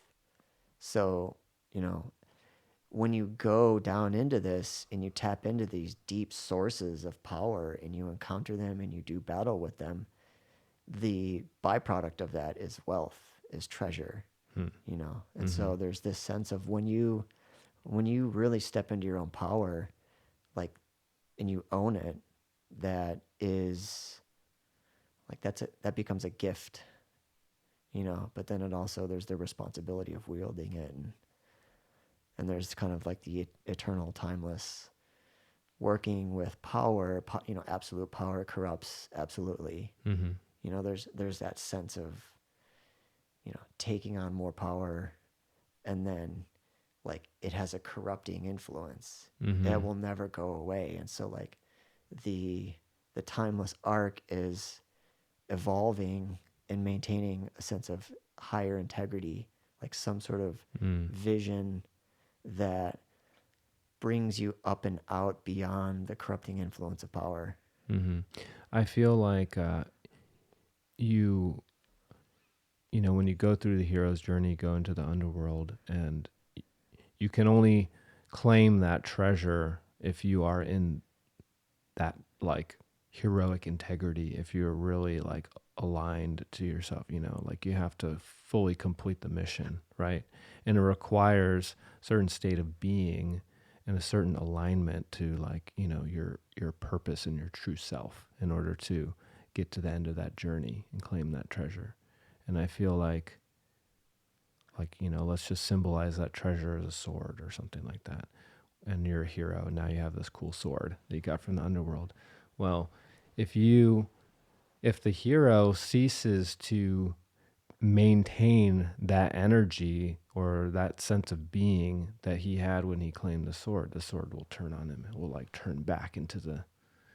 Does that make sense? Like I feel Totally, like, yeah. I feel like in order to really It's a symbol of exercise power, but it can be a weapon. your power, your heroic gifts, you do have to maintain a sense of integrity, or else, they'll turn on you. They'll turn into snakes and bite you. Yeah, the sword, which is a symbol of honor and valor and all the virtues of heroism, like it can then just be, a bloody weapon that you can devolve. You can go on the trajectory of devolution. You can cause all sorts of mayhem and ruckus. And so this whole world was unpacked because you said the trigger word of Pluto. You asked about that. So I'm trying to paint a picture of what this realm is. So it's all of that, the realms of power, heroism, death, rebirth. Those are all those themes. So this has been active. Plus, for me, Pluto with Saturn. And what kind of interaction was it? Like, what aspect? Square. Square. So incredibly dynamic, hard-edged. At odds. At odds, yeah. And it creates the dynamism within which to do great things. It's an incredible struggle. Yeah, sounds like a lot of pressure.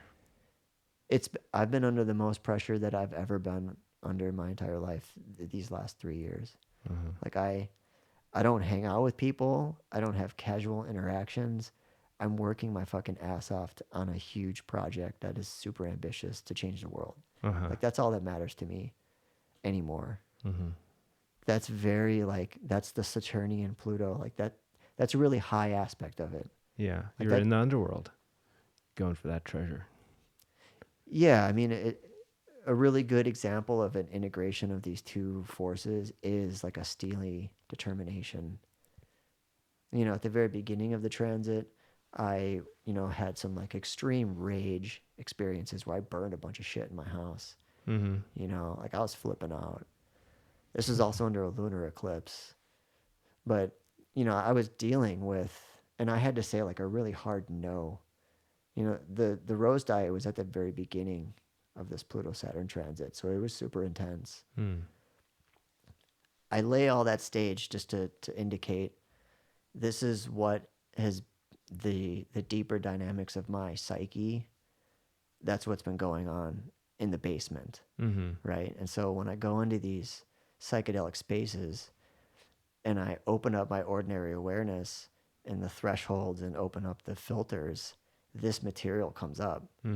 So the last 3-4 years have been a lot of hellish, a lot of prison scenarios, a lot of jailing, a lot of feeling caged, like feeling like I was like a delinquent tiger in a cage surrounded by other bigger tigers that were restricting me. Being there was one time I was being in a prison. There was another time I was in a cell with like a stone god that as soon as I walked into the cell room, just gripped me and froze me with his intense power. It was this sense of stubbornness meets this, and such intense stubbornness over time holds a form into stone. Like all the life vitality leaves and all that's left is this hard stone element. And that is what is this element of stubborn, that conservative kind of hold things in place above all else. And so like I walked into this room and immediately got gripped by that. And then there was this intense battle of needing to liberate myself from that captivity. Did it feel like being in an intense gravitational field, or did it like direct something at you, or did you like walk into its sphere of influence and it froze you? Yeah, it felt like being gripped by a god. Like just immediately like in its snare. Sure. And then the whole experience, which seemed like it lasted an eternity, was liberating myself from that. How did you do that? I don't know exactly, but there was a point where I just realized it and was just like sort of just ascended out of it or transcended out of it and was like, oh, okay. The point of this suffering experience is to get out of it, and it took overcoming an incredible level of compression and oppression and sort of like this ascending movement and almost like kind of like a waking up. Mm-hmm. Like there's some times where like if I'm sleeping, I'm like, okay, if I realize I'm in a dream, I'll just like, and I don't like it, I'll just wake up. Yeah. That kind of response. I don't quite know how. It's like a instant. So were you finding a lot of value in having these manifested experiences of your like kind of the basement, bringing that up into these ayahuasca ceremonies? Because Unfortunately, I think, I think a lot of people wouldn't want to do that necessarily. Like, I know a lot of people, I think that's the perfect time to do medicine work because it's all there anyway. But, you get to go into that and you actually get to work with it. But it takes a lot of courage and strength. And I know, like, I've seen a lot of people, they're just like, oh, I can't drink ayahuasca right now. I'm in a terrible place. And I'm like, that's the perfect time. yeah. But it is not easy to do a ceremony or a series of ceremonies when you're in that kind of a deep life phase. Yeah, it's been super difficult. And so there's sort of like a non-linear medicinal aspect to this. By going into these spaces that have been so difficult and such a, and by actually choosing to engage with this really dark material that is a part of me, I am integrating some really deep aspects, within my own being. And so I'm freeing up like an incredible amount of dense energy, which now I have access to. And so on the day-to-day level of my life, I've been able to sit still for long periods of time and focus in a very intense way and be extremely productive. Mm. So if you transfer the lesson of being gripped by a god in a cell and being held in place against my will, like the lesson of being held in place, day to day, I'm choosing to sit there in place and not move and be productive with what I'm doing. So like there's like kind of like a parallel in terms of my ability. And it's almost like the ambition and courage that it takes to go down into these cell hellish prison places is the level of ambition and courage I have needed to muster to actually initiate my project and my vision. Mm-hmm. Like it's been a huge series of thresholds to overcome. Mm-hmm. And so that's like how I've applied it in my life and put it to really good use. It's like that's the treasure. Like you went down into the hell realm, and you through solving that puzzle box or all these different visions you had, all these different scenarios, you had to find a way out of the room. You had to find the solution, and that very solution that helped you escape was the treasure, some aspect of the heroic self that you found that you then can apply to future situations. Yeah, I've got this fortified skill set, Yeah. which I'm using on a day-to-day basis. This is one of the most interesting things about ayahuasca I've found is that it's such a unique experience. Often will have incredible visions, some hellish, some heavenly, or anywhere in between, that are so fantastical they don't really relate to regular life. Like, you can tell these stories and it's like, it's your vision, you had that experience, but it's almost like in the realm of fairy tale land or something like that, right? Not saying that And the you're level of myth. yeah. Totally. No, you're right. But the interesting thing about ayahuasca I've found is that somehow me learning to work with this medicine, like in all of these kind of unique scenarios, like the one you said, somehow it's also teaching me about life.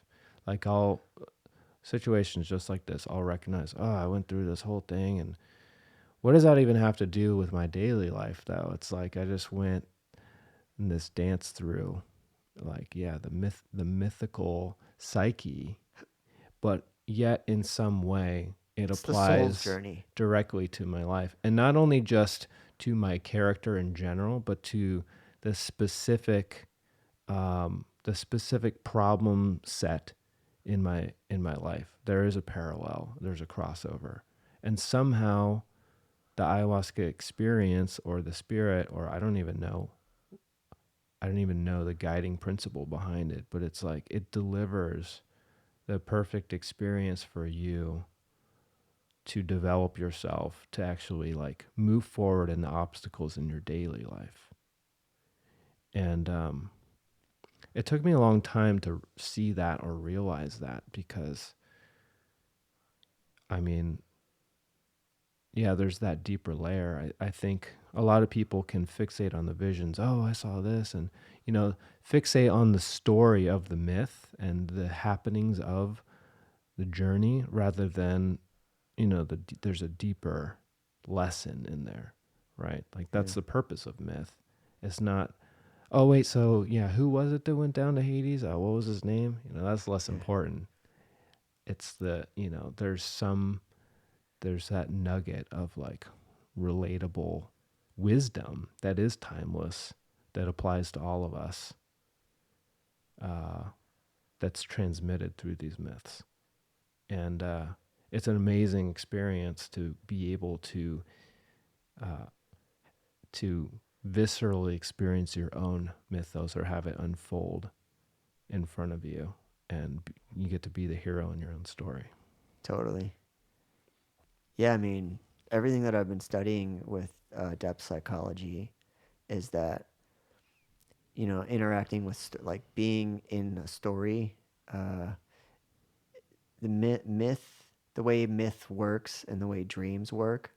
Like when we dream at night, the dreaming intelligence creates these scenarios within which is populated characters with which we interact with. That's the basic language which the intelligence of the universe communicates. Like it communicates in images, it communicates in fantasy. Like that is the primary substrate of universal communication. So it happens in dreams, and then what myths are is like it's like the collective dream. And so learning how myths work, like engaging in the process, in the mythic process, like tapping into like your own legend, living your legend, like that's a deep level of living, and you're not just operating as a human anymore. You're operating at the level of the soul. Like that's where all this is going on. And James Hillman talks about, he's a psychologist. He says the dream world has its own mechanics, or its own intentions, its own reason for being. And trying to appropriate the dream into the day world is missing the point. Like the soul operates in the dream, and it has its own thing going on.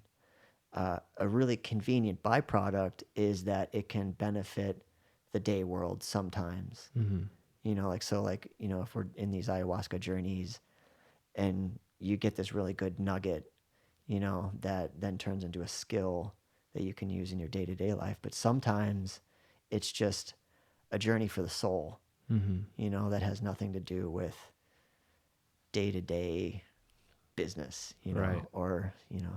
And I think our rational mind, which, we are so geared towards in Western culture to use the rational mind, wants to look at the ayahuasca vision or the dream and say, wants to understand it, wants to say, oh, this happened and this happened. Oh, what's the symbolism of this and that? And kind of like fixate on the individual pieces and try and discern the meaning. But what I'm gathering through this conversation is that the deeper meaning of a dream is not what happened or what is there, but it's how did it make you feel? You know, like, yeah, the whole situation, the whole scenario is very important, but like, who were you in that? You know, like seeing yourself, because you're asleep, right? So that's your pure self. Who were you in that moment? How did you feel in that moment? Um, or yeah, how did you behave? Did you move forward to solve that puzzle, or withdraw into fear, or what have you? Like I get an image in my mind of, like you're talking about, relating the nighttime world, the dream world, to the daytime world, right? And between those 2 points, you can either take a bridge or you can take a tunnel. And the bridge is the surface world of the rational mind. And you're trying to figure out, like, oh, what does it mean? What does it mean?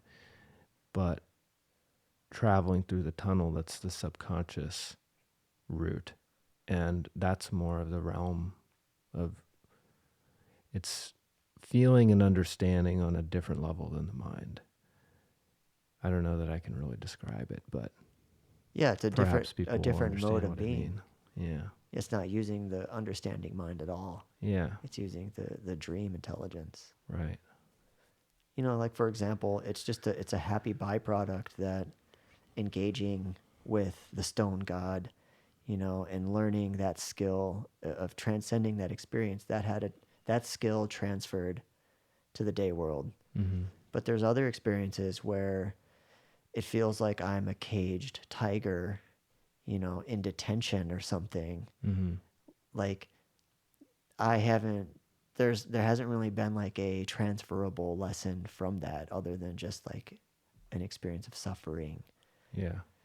But there's some value there that is beyond my ability to comprehend it Right. or interpret it as a skill that I can use. Right. You know, like, Do you ever feel like sometimes, you go into that mission, you go into that puzzle set, and you just don't solve it? I mean, I've had plenty of dreams where I didn't make it. I didn't die necessarily, but like I come out of it and I'm like, ah, shit, I didn't. That's not what I wanted to do. Like the way it behaved, the way I didn't get to the end that time. And maybe your caged tiger experience. I don't know. I'm just throwing this out there. Maybe that's one iteration of several iterations of that problem set. definitely. Like maybe so you had the caged tiger, right? But then it's similar to where you were fixated by that stone god. It's the energy of restriction in both. But when it reiterated itself again, you solved it. You made it out of there somehow. You somehow found the internal pathway to escape that energy. Well, I mean, the stone god was early on, Oh, okay, different. and the caged was recently in this Oh, okay. last one. I see. But the reason why I bring up the astrological piece is because there's been a consistent theme of restriction, uh, caging, constraint, suffering. Like those are all Saturnian themes. Mm. And then being underground in cells with predator animals, that's all Plutonic. And so, like, there's been consistent themes in that regard. But by and large, there's been some loose, like, the more that I have gone into these experiences, even though I don't fully understand all of it, there's some nonlinear connection between kicking ass, you know, with my life. Mm-hmm. Right. Even though, like, there's still a whole bunch of unsolved, what the fuck was all that shit? Mm-hmm. Like, I'm kicking ass Mm-hmm. day to day. So, It's like going through the tunnel. You don't get the satisfaction of seeing what you're doing, but as long as you keep moving forward, you get to the other side. yeah. Maybe. Yeah. So we're going to wrap up this episode pretty soon. But I feel like there's one last thing to say, like just to kind of wrap up everything that we've been talking about. Like, and I'm not sure how to get there, but like, so you're mapping things on a deeper level. Like, you're mapping your own astrology. You're navigating your own personal mythos, and also integrating your mind with it too, and your body too. Um, what can you say about these deeper archetypal realms? I mean, that's a whole podcast in itself, but just to bring all of this together, what have you learned about yourself on that base level that can apply to all of us? What's the value in really understanding what's going on with in your astrological chart, or what's the value in understanding your own personal mythos? Yeah. I mean, going back to some of the wisdom from the initiatic traditions, the frame is that we are souls going through, a timeless journey to evolve and grow. And what we're doing is we're exploring infinity, you know, across eternity. Like there's a timelessness, and infinity has all these different like spaces to it. It's got blissed out realms, it's got productive realms, it's got meaningless realms, it's got hellish realms, it's got mythical realms.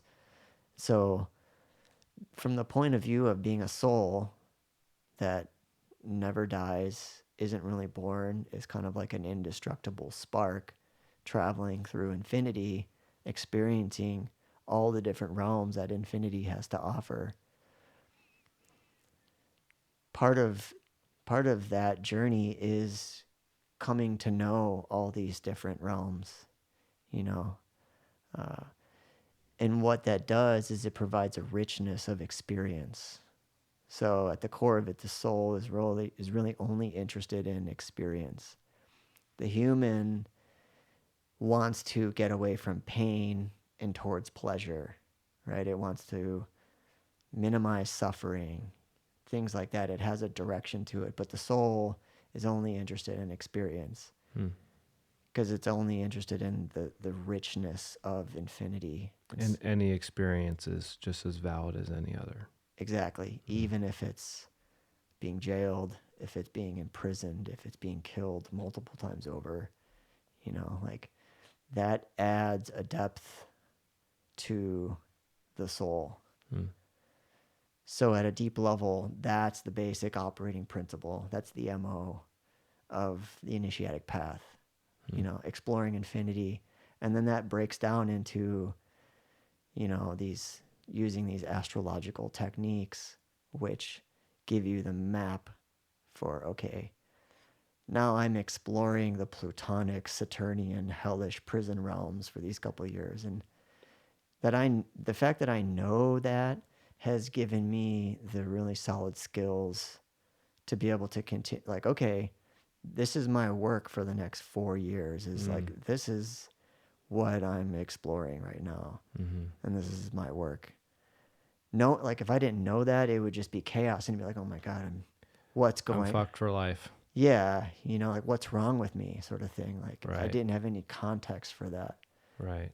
And then I will shift into a different archetypal realm as the stars shift and the gods shift in my life, and the activity in my deep psyche, like the tectonic plates, they shift and different dynamics emerge, and then I move into a different space to explore.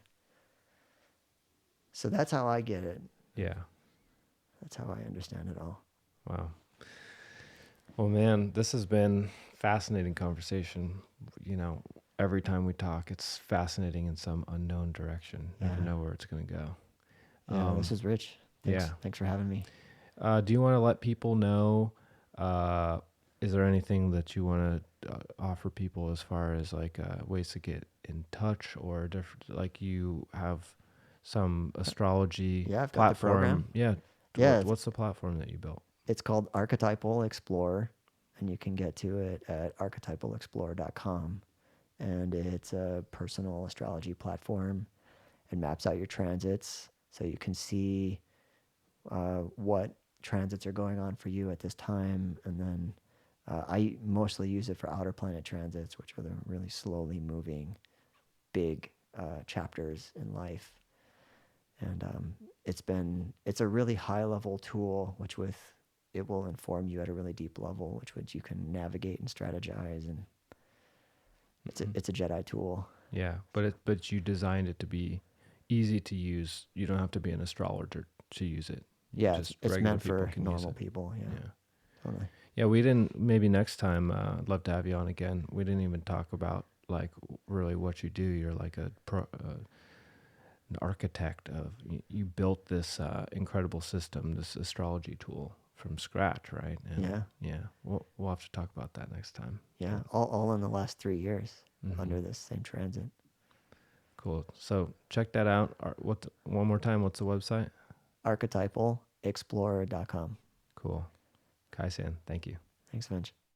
After re-listening to this episode, I thought I'd better go track down that study about precognition, the one about the computer images flashing randomly and the people who have a emotional response to it before the image is shown.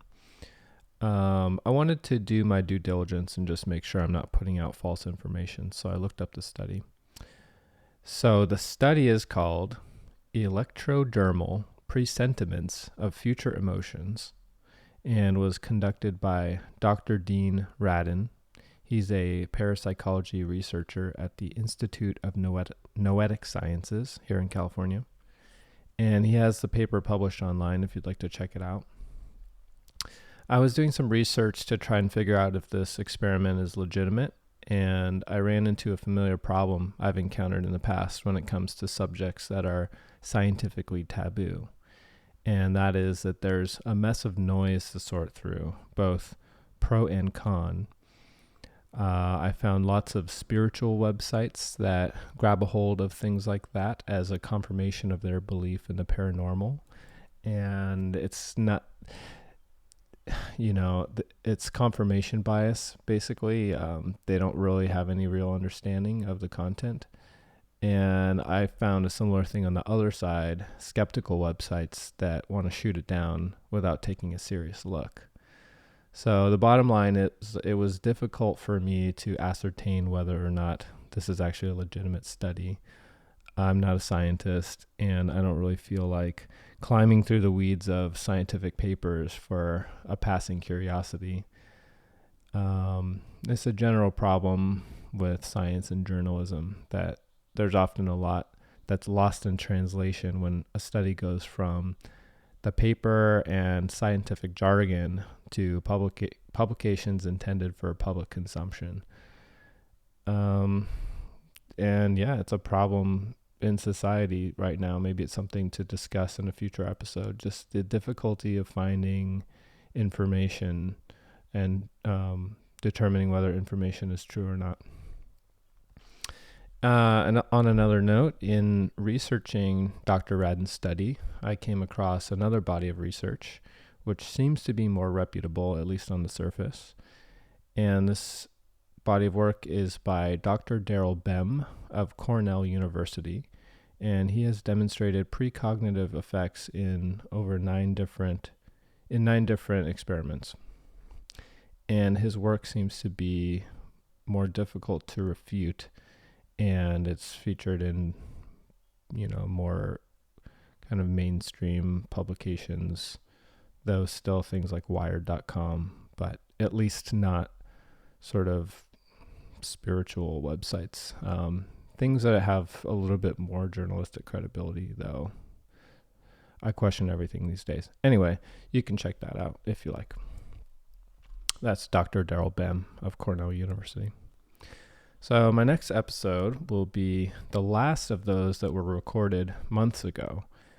And after this next one, next week, all the episodes will have been recorded fairly recently. It's been fun to re-listen to some of these episodes, especially this one, being that it was the very first one I ever recorded. I feel like I can hear my progress as a podcaster from the first episode to now. So that's exciting to see. And yeah, I just want to keep doing this and keep getting better and try and put out the best content that I can. Next week will be my friend Iska Avaya, and I can't entirely remember what we talked about, though I recall we discussed spiritual bypassing, which is a name for something people do to use spirituality as a form of escapism by always wanting to stay on the light side and not embracing the totality of life or perspective. And we contrast that with the actual process of spiritual growth, which is much more raw and real, more like some of the things discussed in this episode with Kai-san. So stay tuned for that next week. As always, you can find me on social media. I'm at Chronicles of a Psychonaut on Instagram, Chronicles of a Psychonaut on Facebook and YouTube. And you can also check out chroniclesofapsychonaut.com. And that's my main website that's hosting the episodes. It's fairly simple, but you get to see kind of a more expanded layout if you're used to just looking at it through podcast apps. So that's all for now. See you next time. Oh, one last thing. So the medicine song at the end of this episode is called Shamankuna Kayari, and it's one of my favorite songs. And he goes by Mystico, which is a new name. He's he also has a professional musician's name, which I'm not going to mention. I assume he changed his name because he's a professional musician, but he also is an ayahuasquero. And so I guess that's his way of being more discreet with his medicine music, is going by Mystico, or however you say it. I'm not entirely sure. But if you have sat in medicine circles in California, or you're just in the scene, you'd probably recognize the voice. Anyway, there's a lot of lyrics, and basically what the song is about singing to the plants. And that's what a lot of songs are about. He says, he says, Chacrunera pinturera, and pinturera means paint, and chacruna or chacrunera is kind of like a affectionate way of referring to chacruna. Chacrunera is a DMT containing plant. So he's singing to the chacruna to paint the visions, chacrunera pinturera. So there's little just lines and pieces in there. Evoking the powers of the plants. Tobaquero perfumero, like the smell of tobacco. So anyway, enjoy.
Shamuririri, shamankunai kayari.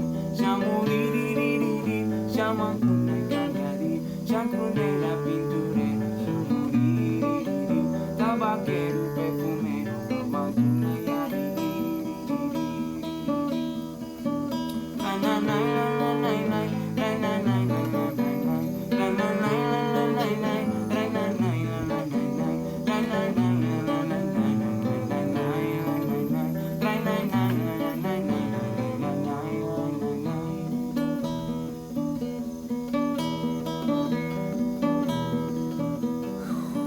Shamankunai kayari, karirito mantani. Shamankunai kayari, karirito mantani. Merikuni tikunera, mamankunai yari. Chacrunera, tikunera, shamankunai kayari. Sueña rica, pinturera, retiera yari. Tutupele curandera, viva tierra yari. Shamankunai kayari, karirito mantani.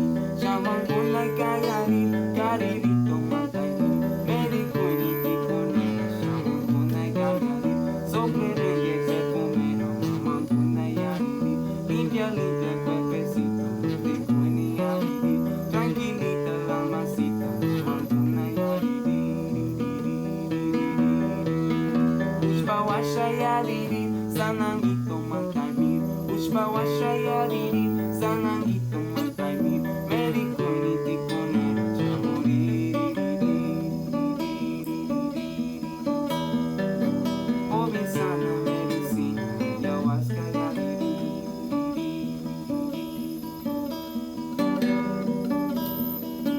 Pushpa washa yariri, sanangito mantani. Pushpa washa yariri, sanangito mantani. Limpia, limpia cuerpecito, mamankunai yariri. Tranquilita la masita, tikuni yariri. Cura, cura espiritito, shamuririri. Cura, cura corazón de la tierra yariri. Na na na na na na na na na na na na na. Na na na na na na na na na na na na na. Na na na na na na na na na na. Na na na na na na na na na na. Na na na na na na na na na na. Na na na na na na na na na na. Na na na na na na na na na na. Lobocito yariri, shananguito mantani. Lobocito sananguito mantanito mantani. Merikuni shamanito, mamankunai yariri. Estoy libre, estoy aquí, para siempre estaré. Estoy libre, estoy aquí, para siempre estaré. Aprendiendo en la manera de los que vienen antes de mí. Aprendiendo en la manera de los que vienen antes de mí. Estoy libre, estoy aquí, para siempre estaré. Estoy libre, estoy aquí, para siempre estaré. Aprendiendo en la manera de los que vinieron antes de mí. Aprendiendo en la manera de los que vinieron antes de mí. I am here and I am free, and forever I shall be. I am here and I am free, and forever I shall be. I am learning in the ways of those who came before me. I am learning in the ways of those who came before me. Shamuririri, shamankunai kayari. Shamuririri, shamankunai kayari. Mama coca merikuni, shamuririri. Limpia, limpia cuerpecito, mamankunai yariri. Sueña rica, pinturera, chacrunera yariri. Pinta, pinta las visiones de la tierra yariri. Cielito, ayahuasca, mamankunai yariri. Estrellita, chispa, casca, mamankunai yariri.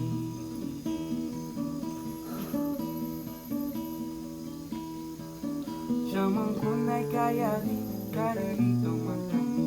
Shamankunai kayari, karirito mantani. Medicina, ayahuasca, mamankunai kunayariri, chachonera, curandera, shamuririri, sueña rica, pinturera, yariri, danza, danza del antiguo,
estoy aquí, para siempre estaré. Estoy libre, estoy aquí, para siempre estaré. Aprendiendo en la manera de los que vinieron antes de mí. Aprendiendo en la manera de los que vinieron antes de mí. Estoy libre, estoy aquí, para siempre estaré. Estoy libre, estoy aquí, para siempre estaré. Aprendiendo en la manera de los que vinieron antes de mí. Aprendiendo en la manera de los que vinieron antes de mí. I am here and I am free, and forever I shall be. I am here and I am free, and forever I shall be. I am learning in the ways of those who came before me. I am learning in the ways of those who came before me. Shamuririri, shaman kun like Ayari. Shamuririri, shaman kun